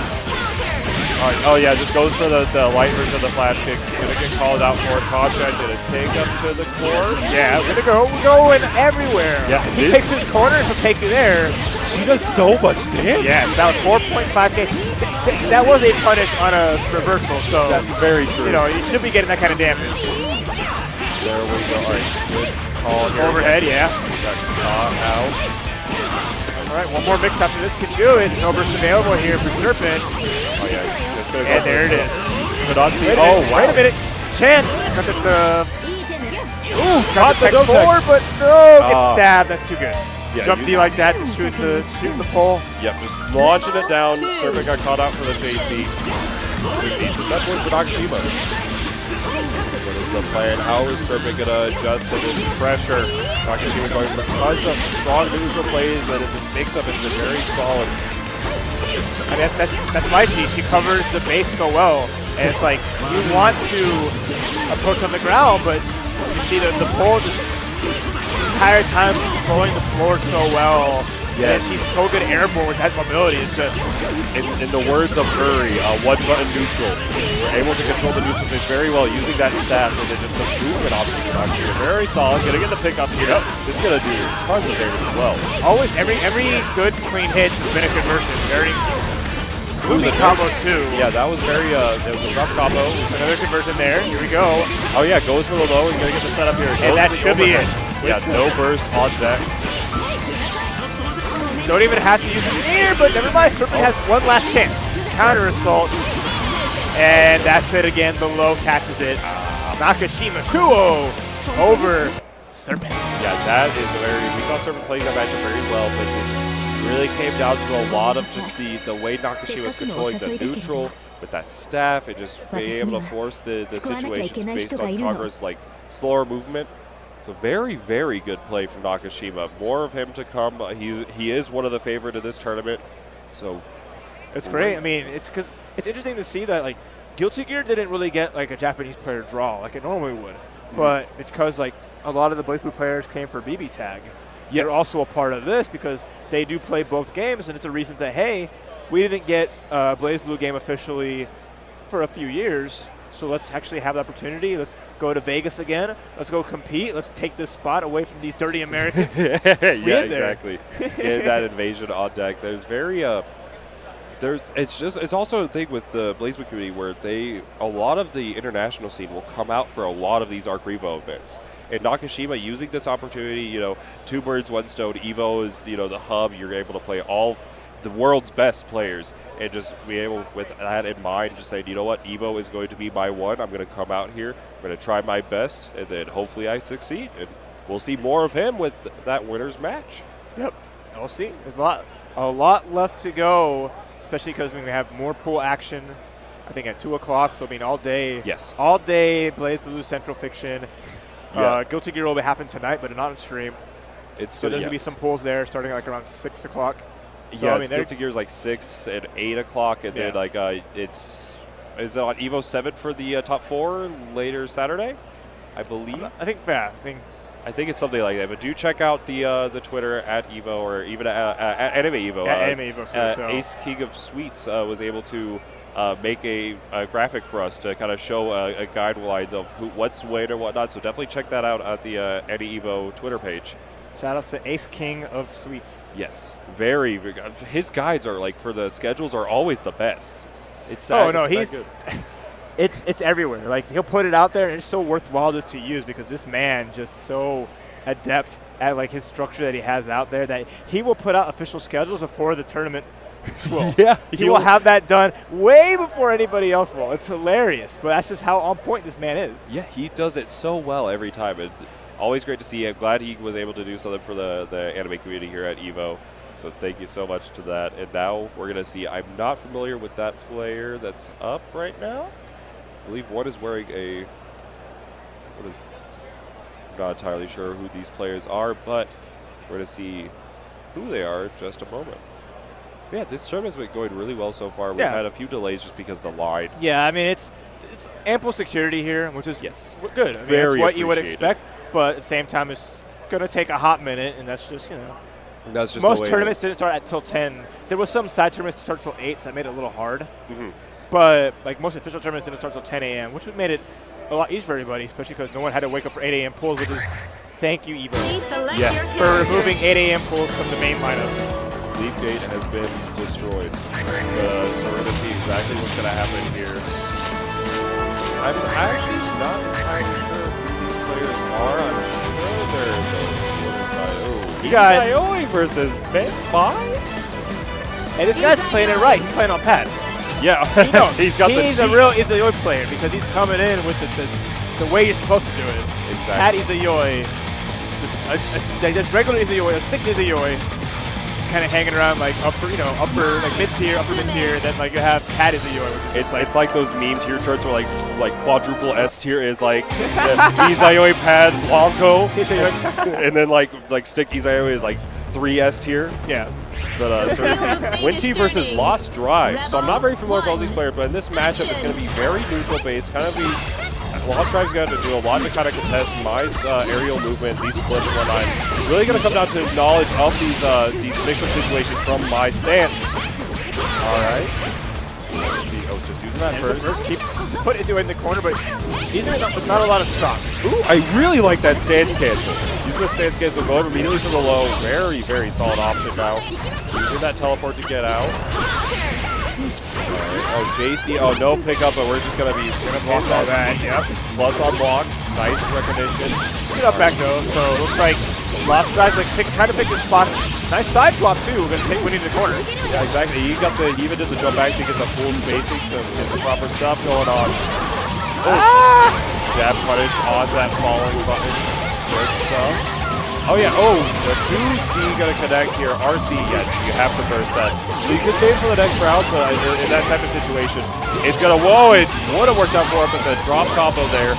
Oh, cross up on that fireball. And they just getting caught out with that JC. First they're gonna be going into it, only one.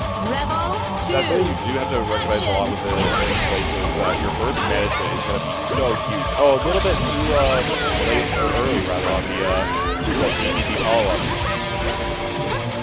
Hot flow, now we're going to see some pressure going on. Oh yeah, the classic throw whiff on both parties. Oh wow, that tail end, like last active frame. Yeah, absolutely. Slapping is a Yoi. And now, okay. Lost Drive makes it out, but can Lost Drive mount some offense? That's the big part here. Yeah, oh yeah, instant overhead with that JA. Get the pressure started. Nice blocks for Winty. Right. Oh yeah. Oh, okay. Yeah, they get that hard break. Oh yeah, didn't get it, but no, the unblock on wake up. Oh, the classic! The cross Tekken. Whip throw into whip throw, and then slap him for reacting. Yeah, it's like good on Lost Drive. He reacted to the grab. It's just. Yeah, you know he teched that. Yeah, he did tech that. But there was nothing to tech. It's the classic. Wheel of Fate is turning. So Winty taking that first game. We're gonna see what can Lost Drive do to adapt. It really came down to a lot of situations where I think he may have got like a messed up DP input on like a wake up. Like we saw there though, great DP to kind of break that momentum, get some stocks on deck. JC gonna connect. Okay. Yes, that had to be a best of like we scrapped it. We scrapped it. We traded.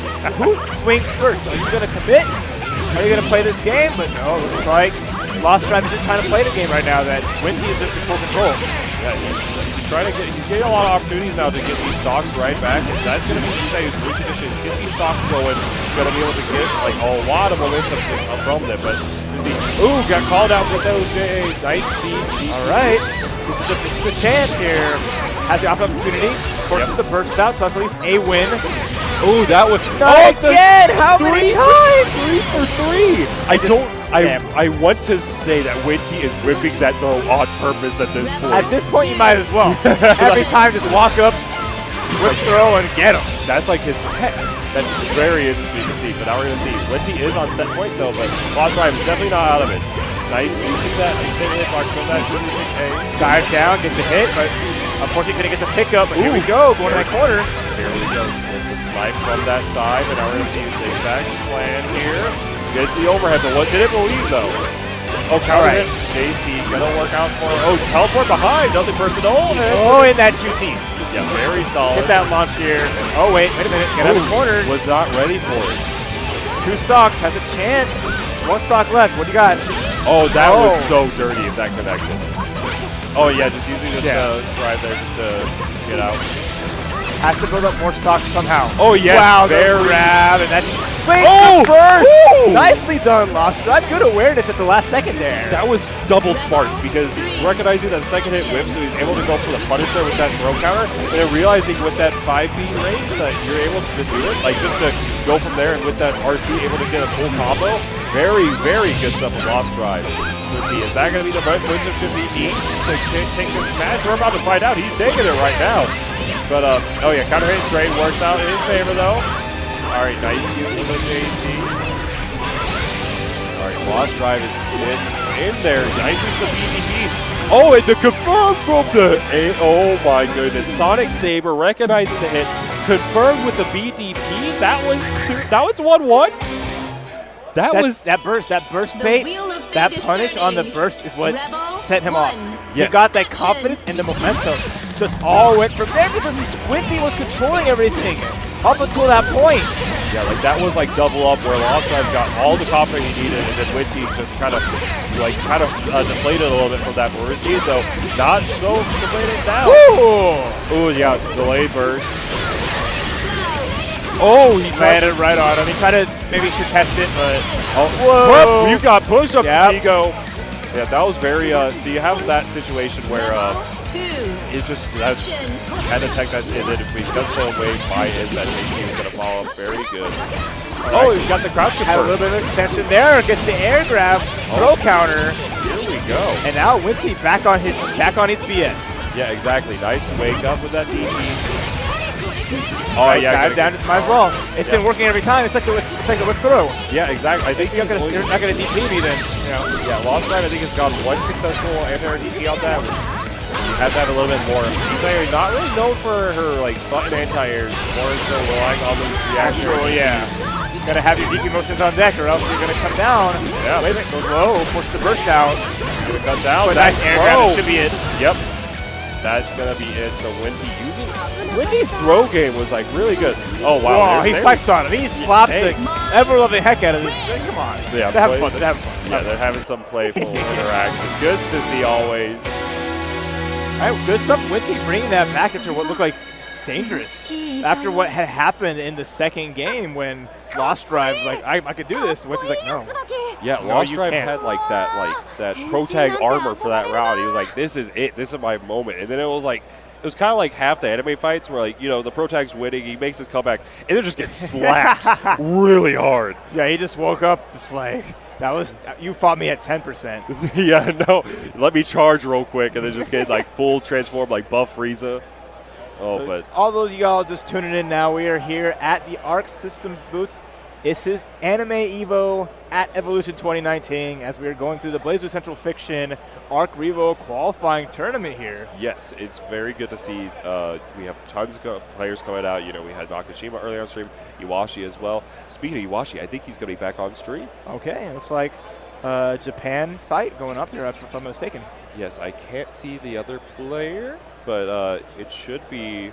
Not entirely sure, but it's like you mentioned, an Arc Revo event. We're trying to see who this is. The last one, actually, the last one prior to the LCQ and the grand finals. So you have to see who is going to be the last one to qualify for all these games. And exceptional rise. We got a bit of time since then. The Arc Revo US finals are in November Yes. in SoCal, so we got a little bit of a wait. But you know, who knows what surprises are in store between now and then. Yeah, it's definitely a ride for some surprises, but we're going to see exactly what's going to happen, especially surprises coming on later with, you know, who's going to be in the top four, you know, the BB tags all going on. Oh, That's yeah. going to be interesting. BB Tag Sunday, I mean, BB Tag in general overall. Yes, we got whatever. I mean, Morty's here, so who knows what they're going to say. Blood Edge. But we also got the kill stuff going on as well. So this is going to be good to see. All right, getting our characters looked at, getting to our next match as we see who we will be facing. The Wheel of Let's Fate see if we is can tell by the turning. voices. Rebel 1. I didn't see it. Action. I think it's Bud. Okay. Yeah, it's definitely long. You're wrong. That's obvious enough. There you go. That's Okay. why I don't understand. It's new. Oh, this is real. Okay. Okay, so now we're gonna see. Okay. Oh wait, was that real? Okay, never mind. It was a Please combo. select your Not that They got you. Yeah, that was the got mixed up. that was the classic The mix-up. extended button check. Let me have my round start and then just some buttons here and there, button check. Like, oh, but Nuka versus Iwashi. Mawashi. Okay. Oh, and the names are swapped, so we're going to have to see that. But so Ragna versus Mu. We have a lot of good movement options from Ragna, being able to contest a lot of what Mu's general approach options and general like establishing of the zoning. While in the meantime, Mu does have a lot of like good tools to navigate around, setting up those signs and able to kind of get things really started. We're going to see how Iwashi is going to be ready for this. It's very momentum based. It's like once he gets before it, once he puts the trees in, you know, Ragna's path, it's not that easy navigating. There's a burst there to keep the setup going. Yes. Right now, Iwashi just wants to get in that nice, closer than mid-range, just to force Nuka to have to just like make a harder decision there. There we go, nice. Definitely wants to get into that 5B, that JC rate to kind of contest a lot there. Oh, the you can't. stall I love it. by people need me. I love it. That was actually really, that was so good because you can't see where the signs are, so you can't react to them activating with their lasers. So. And there's no way Ragna's going to come there. Yeah, no, it happened again. Let's go. Oh my goodness, it's like Parasol now. We got the snipers like ready number one. Got these kids going in. Okay, counter's supposed to get out of here. And Nuka backing it up. He's like, I got this life lead. I got all this meter. Trying to reset it to overhead, but nice block from Mawashi. But that's, ooh, oh my goodness. Oh yeah, got caught with that nice. Hey, Nuka navigating that neutral so well. he has a game plan, a really solid one. He's starting out. He bursted immediately early because he wants to get that space, but he knows. Yes. Once he gets all this put out, it's like hell for Ragna to get through, but wow, what a DP. That was really nice. Let's see here what the plan is from Iwashi. DPing out That's of the the gap. plan. Yeah, just DPing out, able to contest it a lot here. Oh, 6P. I really love that patience, but they didn't get the full return, however. Nice counter hit on that JC. Okay. Oh, wow, meaty 5B. Why are you doing? Why are you pressing? Yeah, calling him exactly. out with that. I like it. Oh, meaty me once, shame on you. Meaty me twice, I'm DPing. Good block on the cross-up. There's the burst again from Nuka. We saw the lookout last time. Nice. Oh, wow. Anti-air jab. Gonna get the pick That up was here. so deep. Oh, that could Other side. Okay, okay. Yeah, just a little bit off of that one. Looked a little bit too high up. Oh, I really landed that option to Nuka, using that 6 feet to RC into the low, but then, like we just saw there, that neutral trade in Nuka favor. Taking that first game pretty solid. Yeah, Like I said, once he got the screen space, and even when The wheel of fate Iwashi is could turning. get it, it just didn't pay off too well, and now he's down after all that. It's just so hard. Yeah, that was very good play from Iwashi, but then Nuka, very unique strategy we saw. We're like going with the sides up very high, gonna be able to set up a lot. And just the way Nuka navigates this neutral, so superb. All right, but we're gonna see what exactly is happening. All right, good pressure going out from Iwashi. Here we go, reset into that Gauntlet Hades, and get that damage now. Looking much better for Iwashi here. Yes, this is looking like a Iwashi type of round, but you can never count a player out. Oh, yeah, got caught with the 2-8. Oh, no, that's going to be that, yep. Unblockable mix-up. So that's an actual perfect for Iwashi. Let's see. So, but will he be able to keep this momentum up, or will once Nuka kind of gets his round start going, gets Like a that lot. would have been amazing, but great from Iwashi. Good spot to burst that. Oh, the belly edge. Did he get the confirm off of there? Going to the corner. Nice. Good read from Iwashi to go for that, and then good for him just to extend it all the way that he did. Yeah, exactly. Being able to contest a lot there, just able to set up. Goes for the low, and then the here we full go. confirm was recognizing that the side was ready for there. That is so many layers. This is going to be 4K. Nice. It's about 4K damage there with the setup afterwards. Bucked overhead again. Iwashi is not got hit by a single one outside of a combo, so really good on him. Yeah, there was like one, maybe two, but it's very, very good. Oh, wow. We're just ready. Wow. Nuka just has us to beat. What a DP. What a cancel. That's going to be that. And then, got the blow up. And so now it's going to be set point right now for Nuka. Iwashi not out of it, though. No, never out of it. Full of life right now. We're going to see how Almost exactly. has his overdrive, too. Yes. Sorry, interrupt. Yeah, no, you're all good, because with that overdrive, he's going to be able to contest a lot like we saw with that 6-speed. Next time that happens, oh, but the burst instead. Just forcing that pressure here. Wow, that's the perfect kind of hit you want to get. Kind of out of the air, it's going to keep extending it. Going to end at about 4,000. Nice damage there. 2.8K. There you go. Yep, safe jump. That's what we need to do. We've seen a lot of the meetings not be real safe against DP, and Nuka's been advantage every time, but That's the one. Like one of those DB punishes is so huge. It was really scaled though. He started with a 2-8. Yeah. After that, so it really hurt the damage a bit. But now he's sitting at a point where he can win the match. Yeah. And take it back to the third game. That's it. We'll go. The Nice. JC. Falling JC. The Ragna Classic. Very good stuff. Trying to approach. You got to try to approach that neutral, but then falling JC. Let me. Neutral is mine. Yep, back it up. Just hold that giant guillotine right in front of their face. And now, game 3, all tied up. 1-1 between Mawashi and Nuka. Now we're going to see Nuka. What really brought him into that game was his unique kind of strategy and what he was doing. That's 6-speed, so it is 2 hits. The first hit is not an overhead. However, if it does whip, it is such a fast overhead, it is very difficult to react to, especially because you have to react to the whip in the first one. But Yeah, it's because there's no hit stuff from it. Yeah. Or guard stuff from it. That's why it just goes through it quick.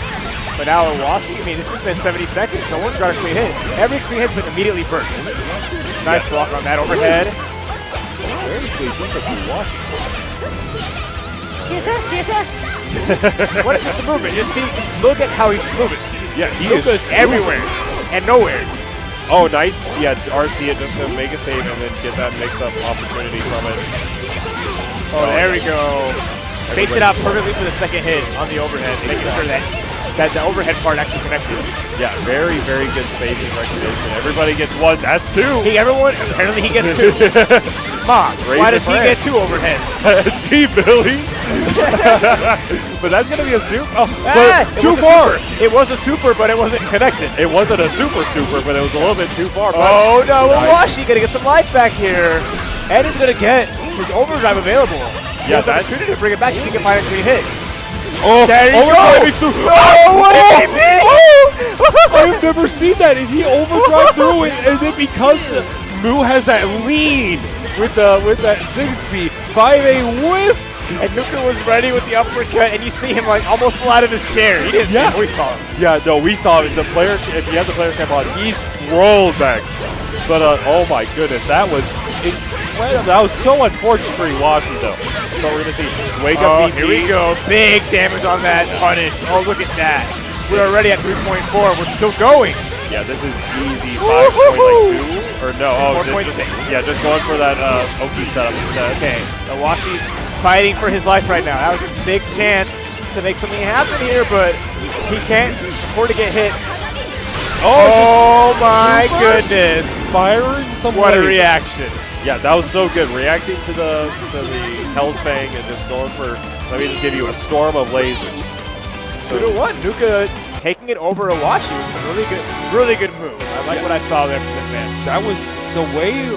Like we see a lot with like high-level players. We see a lot when it comes to especially like Japanese players. Their movement. They aren't just moving. They are schmoving. They have so much like.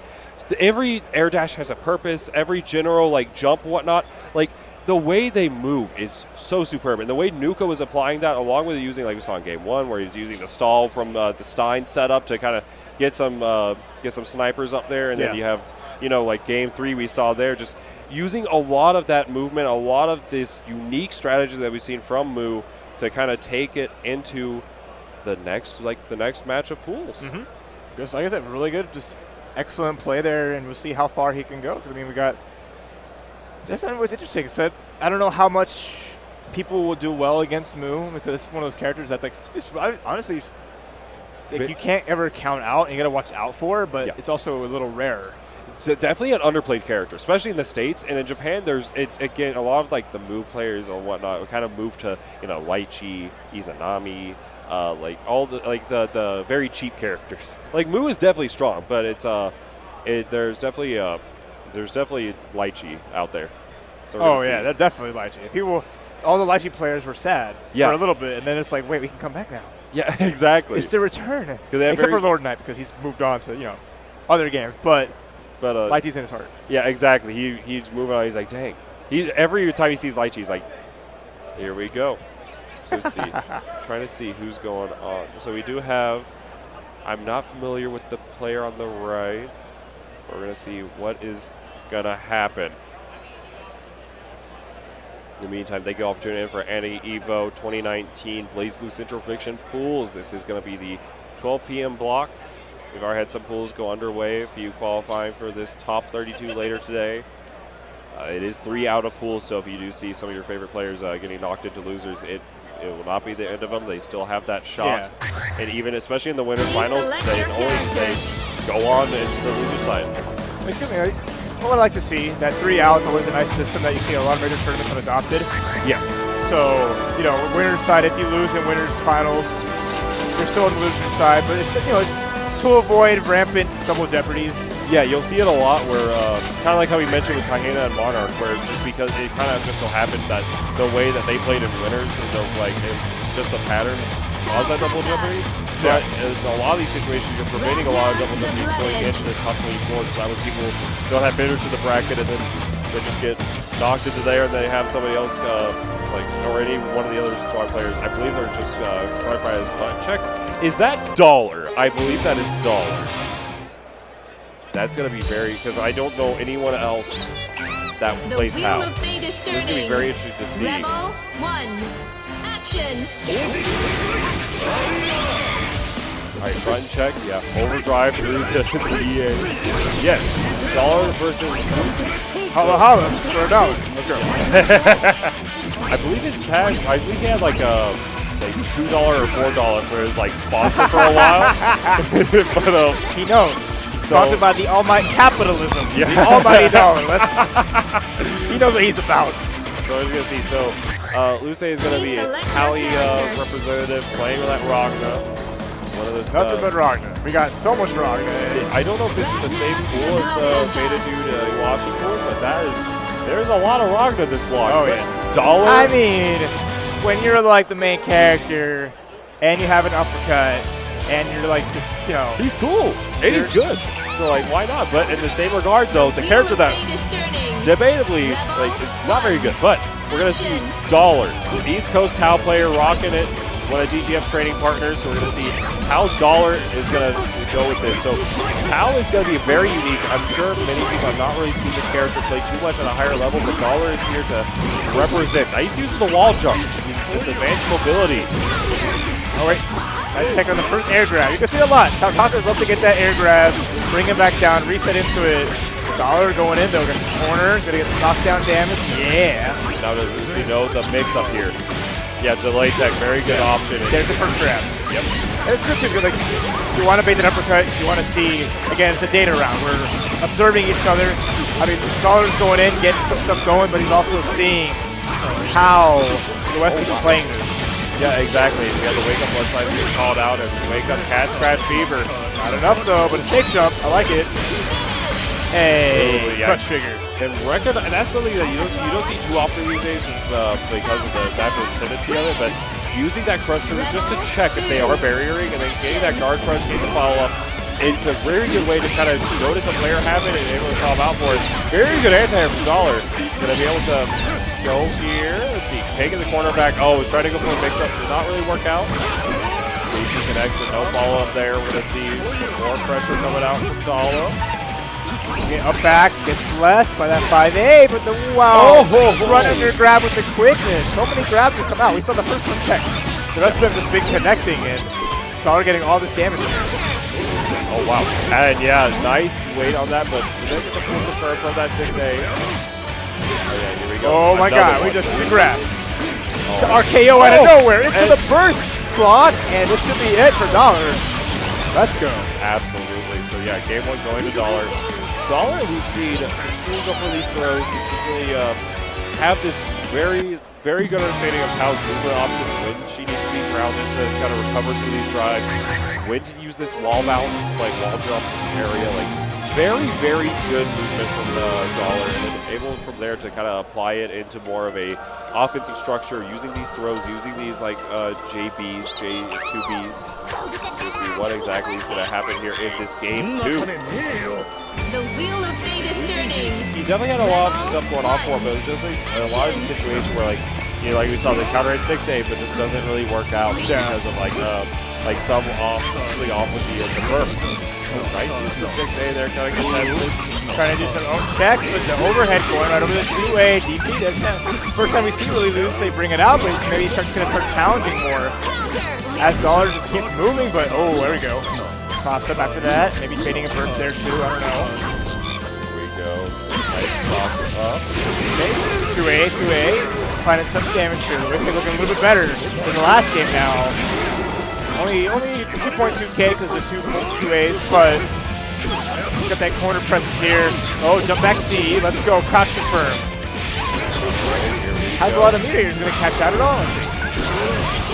So backs it up and another fadeaway jump C. Catching it, doing the job for the Lucy, who took that round pretty clean. Yeah, that was very good round for Lucy. I really like the jump back into the volley JC. It always had a safe jump, but in a situation where like you could time it even later to where JC whips, you get like micro dash 2B. You see the throw working out $4. Pressure here. You see with the fixes. I really like Lucy goes this matchup because you see consistently using the right option as the delay tech. Oh, whip for the follow-up on the whip cancel. No fear. Hey, whatever works, baby. Get that damage, get some life back, but exactly. Dollar back in that. Both these characters are very squishy as well. Nice. Both the throw techs have been in the air, which is very uncommon. Usually you see the opposite. He was ready. Yeah. He's been got by every ground one, but the air ones, he's ready.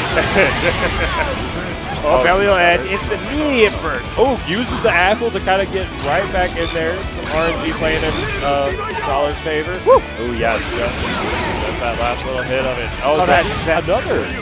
Dollar? Well, not Dollar. Lucy has definitely been like unafraid. Astral finish, yeah. Another one. That's only his first game, but he's making a statement. Yeah, he's trying to show like I ain't afraid to ask you game 1.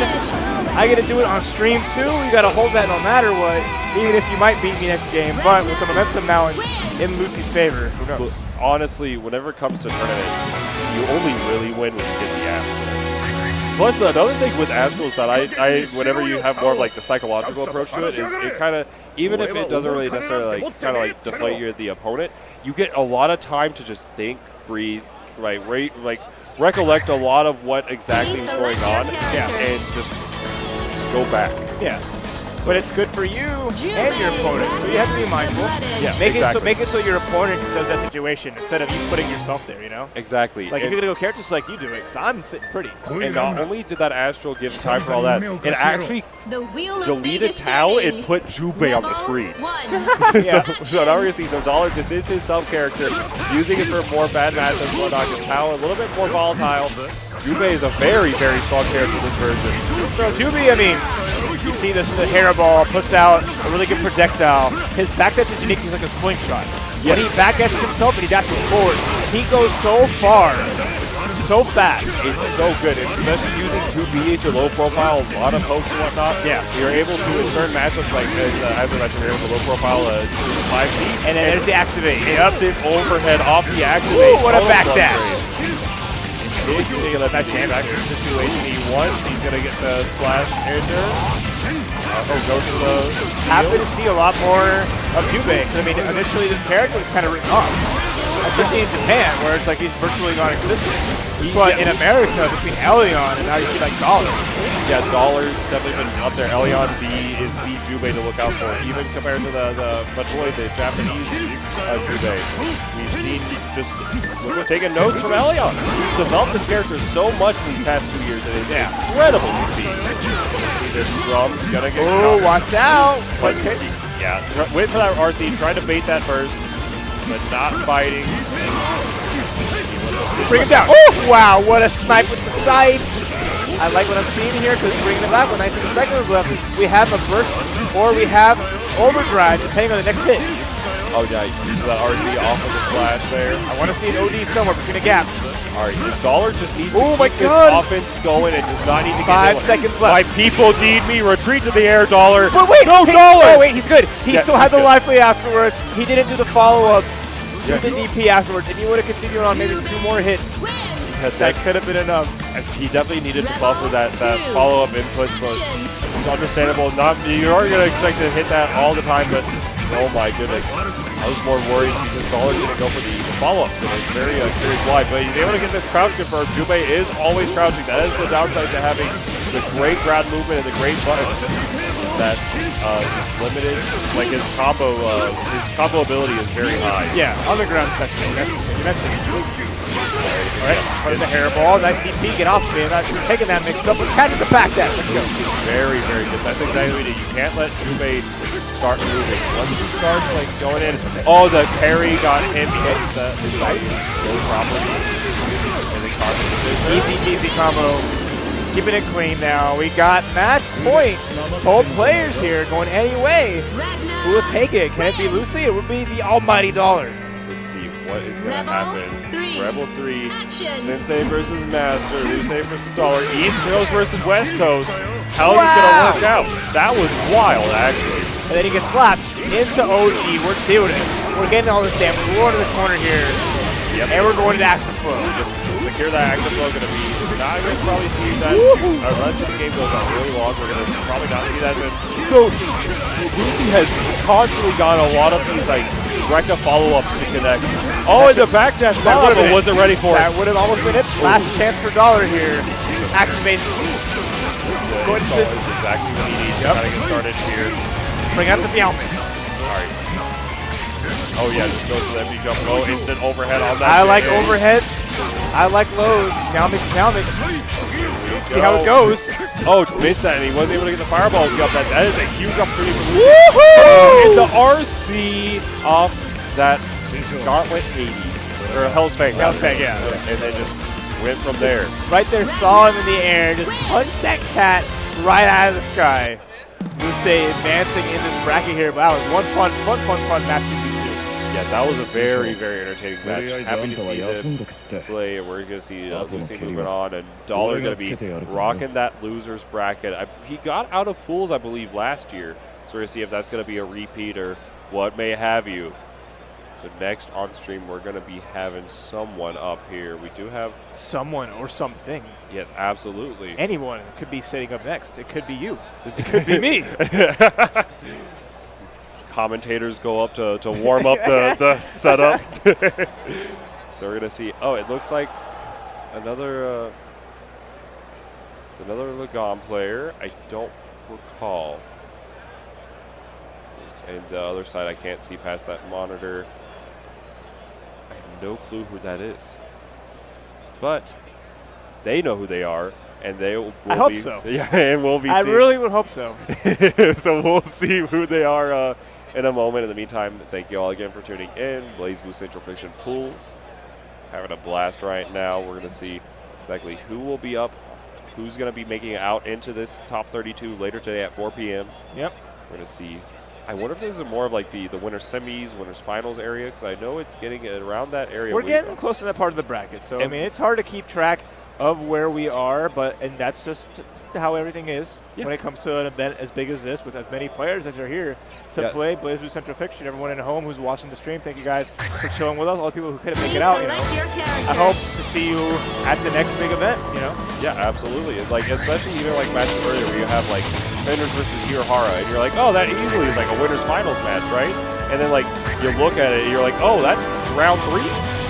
Oh, so we're gonna see Lychee. They at least stopped on Lychee versus Kagura. Okay. I think we saw him earlier with Nakashima, whatever. Nakashima? Him? It possibly.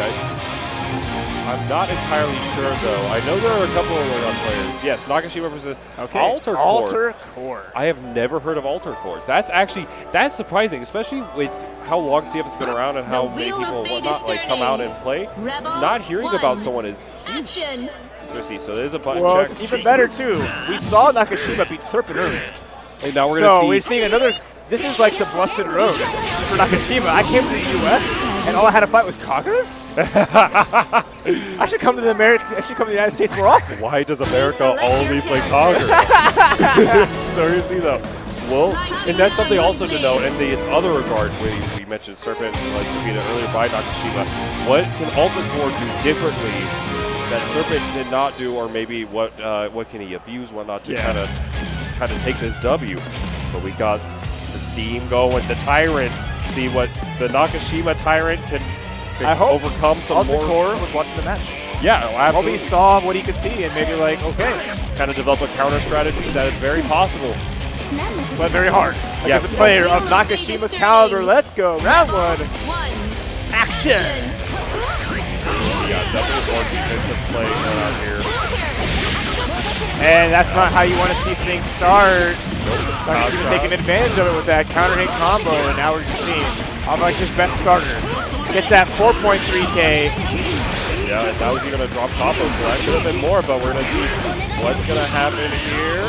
Just setting, I really like Nakashima's stat placement. That's going to be, oh, never mind, it was not a punish. Swatted, that's also just swinging. Any chance he gets, he's just moving forward. He's trapping, and that's not really helping his situation a lot. No, we've seen Nakashima knows exactly how to deal with more of this, like, this more offensive play. I really like the Serpent play, but that's all Kagura needs to get started. And the staff, the homie, the one button coming out. The one button neutral from Lord Uri himself. We're going to see. So Serpent played this match very patient. Not to compare the two, but but I feel like that is the correct way. You want to play very slow. You want to use these JCs in the air. You don't want to get caught with that fatal counter. That is a very big starter. Able to go back to the staff. Made his own little mix-up up there. Combo drop, the neutral tech brought him right next down, and Nakashima, gets caught out. Yep, nice use of the flash dude. Off the court trying to make something happen here, but all these big swings they hit. Yeah, he's batting like negative 100 right now. Nice burst there. Last chance for off the court this round. Good stuff. Wyvern and neutral.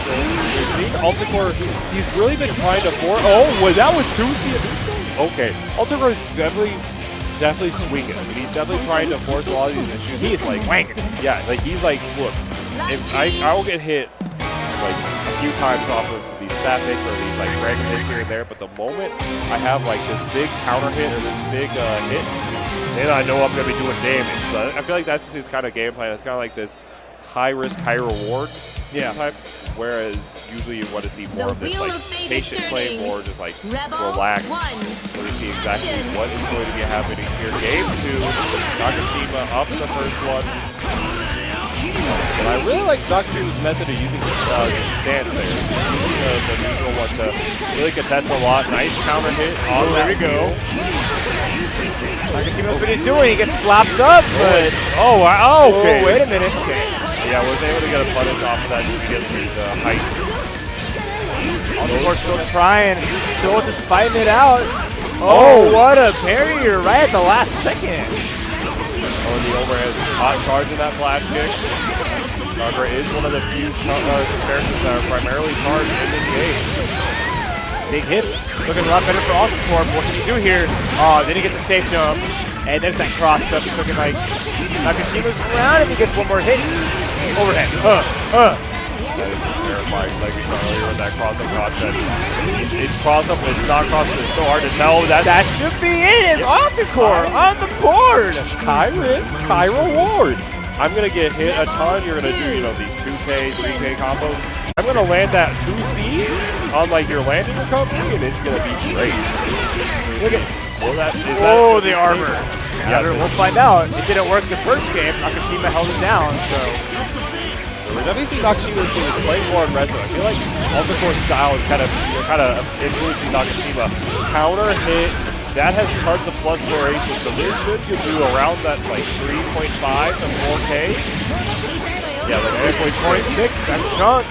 Oh yeah, just half the burst. Immediate burst. Wait, I don't necessarily agree with that burst because of the fact that he's super dominant slide bar. He does have that round, so definitely questionable in that regard. But I'm sure he has a game plan for it. But that game plan is going to carry into that round 3 set point for Nakashima.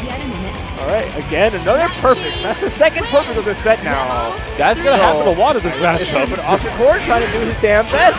Still has a round on the board, but he needs to get that defense on check. He needs to avoid pressing in those spots, but at the same time, you have to check her. Wow.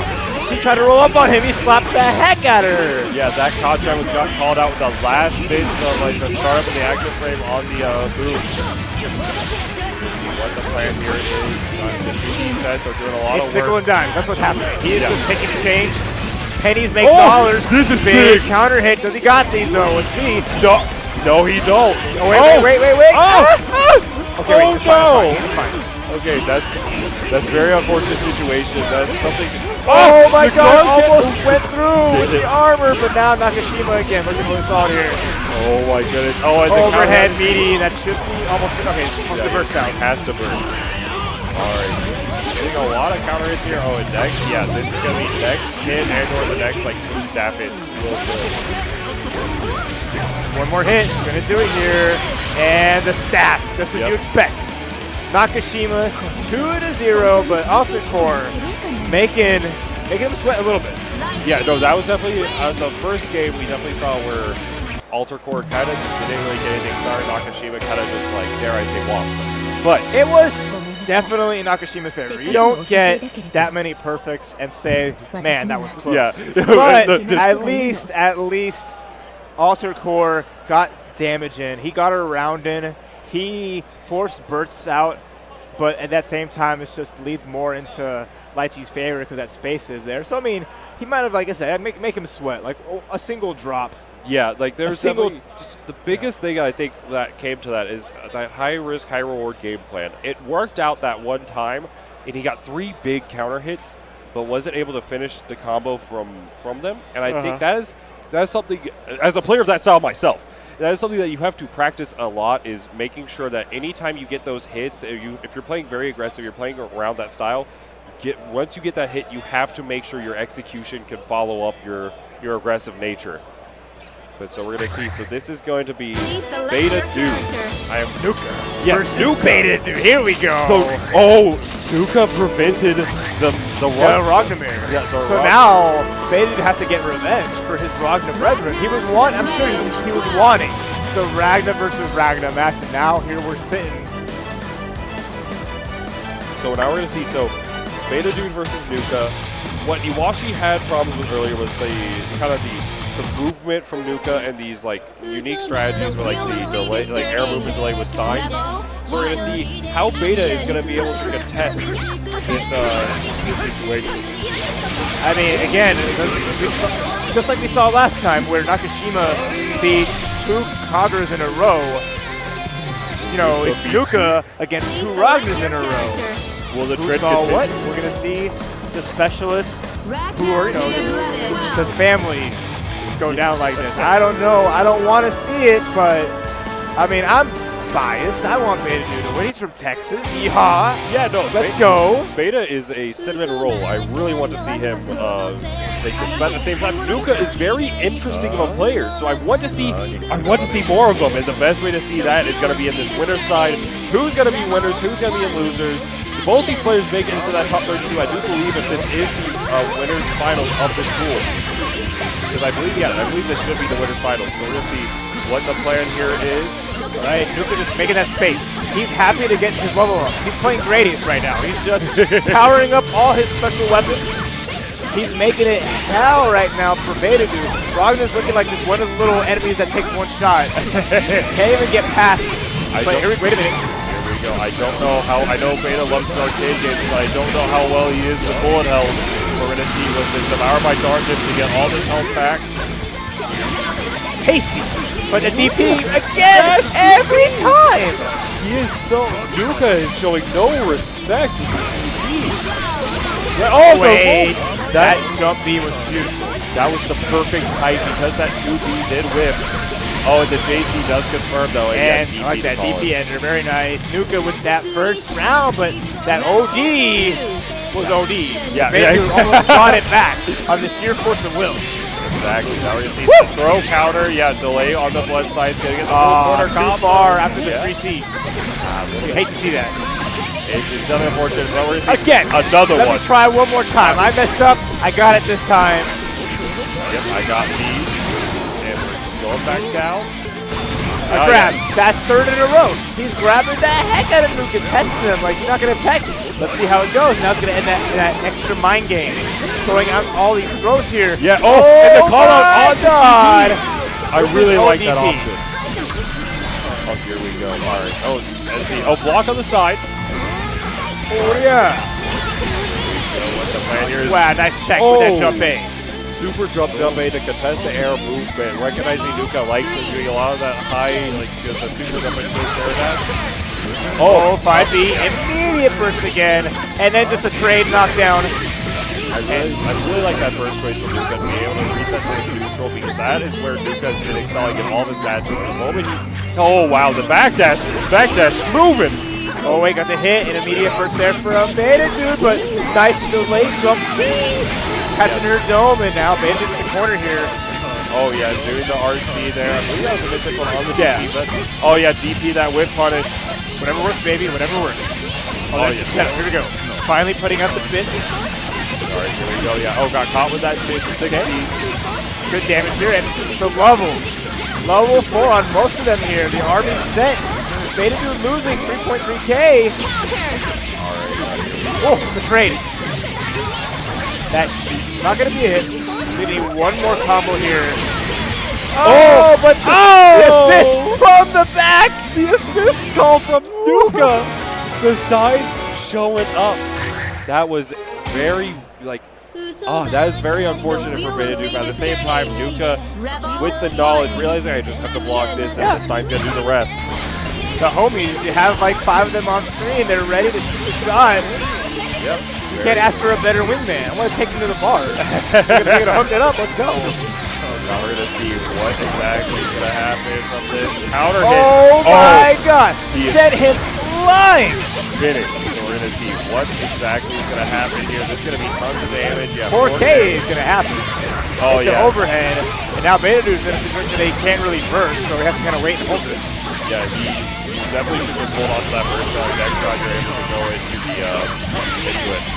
I really like the way that Nuka is winning those two jabs to kind of force a reaction, but the DP and neutral calling him out.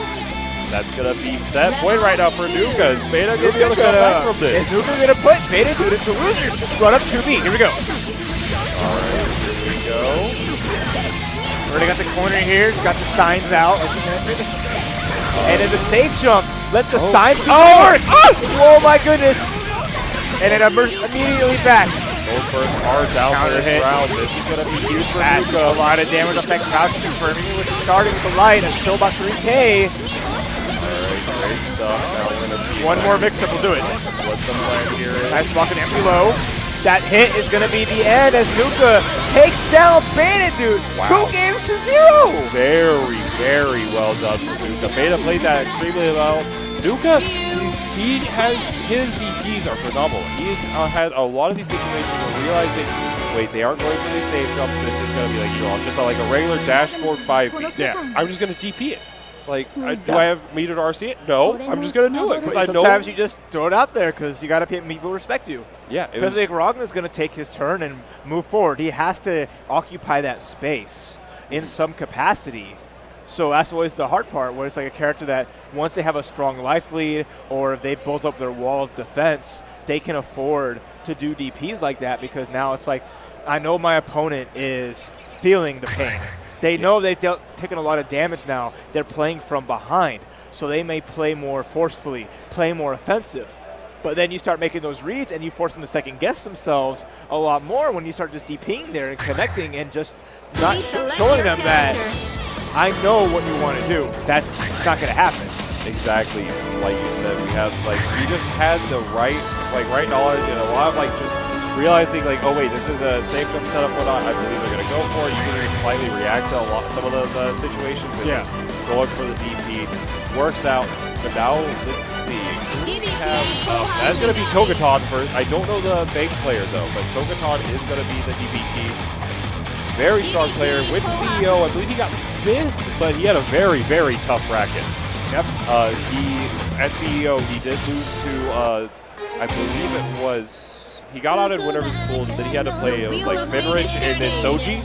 That was a rough time. Yeah, but Super Science. Super Science. I haven't seen that name in a while.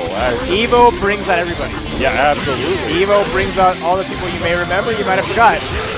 But let's see, Bang versus Hibiki. How about it? We had Desu here, another losing side, obviously. Yes. Kogaton, so Pants, Hibiki came to do their thing. I love this character, man. He is so good at this version. We don't have too many to represent in America, which is kind of unfortunate because he's a very fun character to watch and a very good character for tournaments, especially. Yeah. Look, profile everything, Monarch's got great, just even like carry and everything there, and just the mix-up style that he has, like his hop out of the air. Yeah, adding into it, and just making like make it interesting to see what he can do. So I'm excited to see Koga top of the Super Saiyan.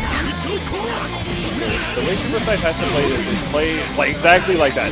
Play very good awareness on Kogaton's movement and kind of using Fade's advanced movement tools to deal with it. Kogaton is also one to TP a lot. Overhead. We're going to see OD. exactly what's going to happen here with this. Shadow Crow Jutsu, yep, gonna go to the corner here. There you go. Nice damage there too. 4K, that's the corner here with the mix-up overhead again. Forces the burst up to Super Saiyan. Oh, counter hit just speed. Let's go. The Raven has wings. Bring him down. Yes. Oh, that is DP into RC. That was nasty. Yeah, so that's very interesting because of the way his Mickey works. Depending on when you RC it, you can have like a frame difference where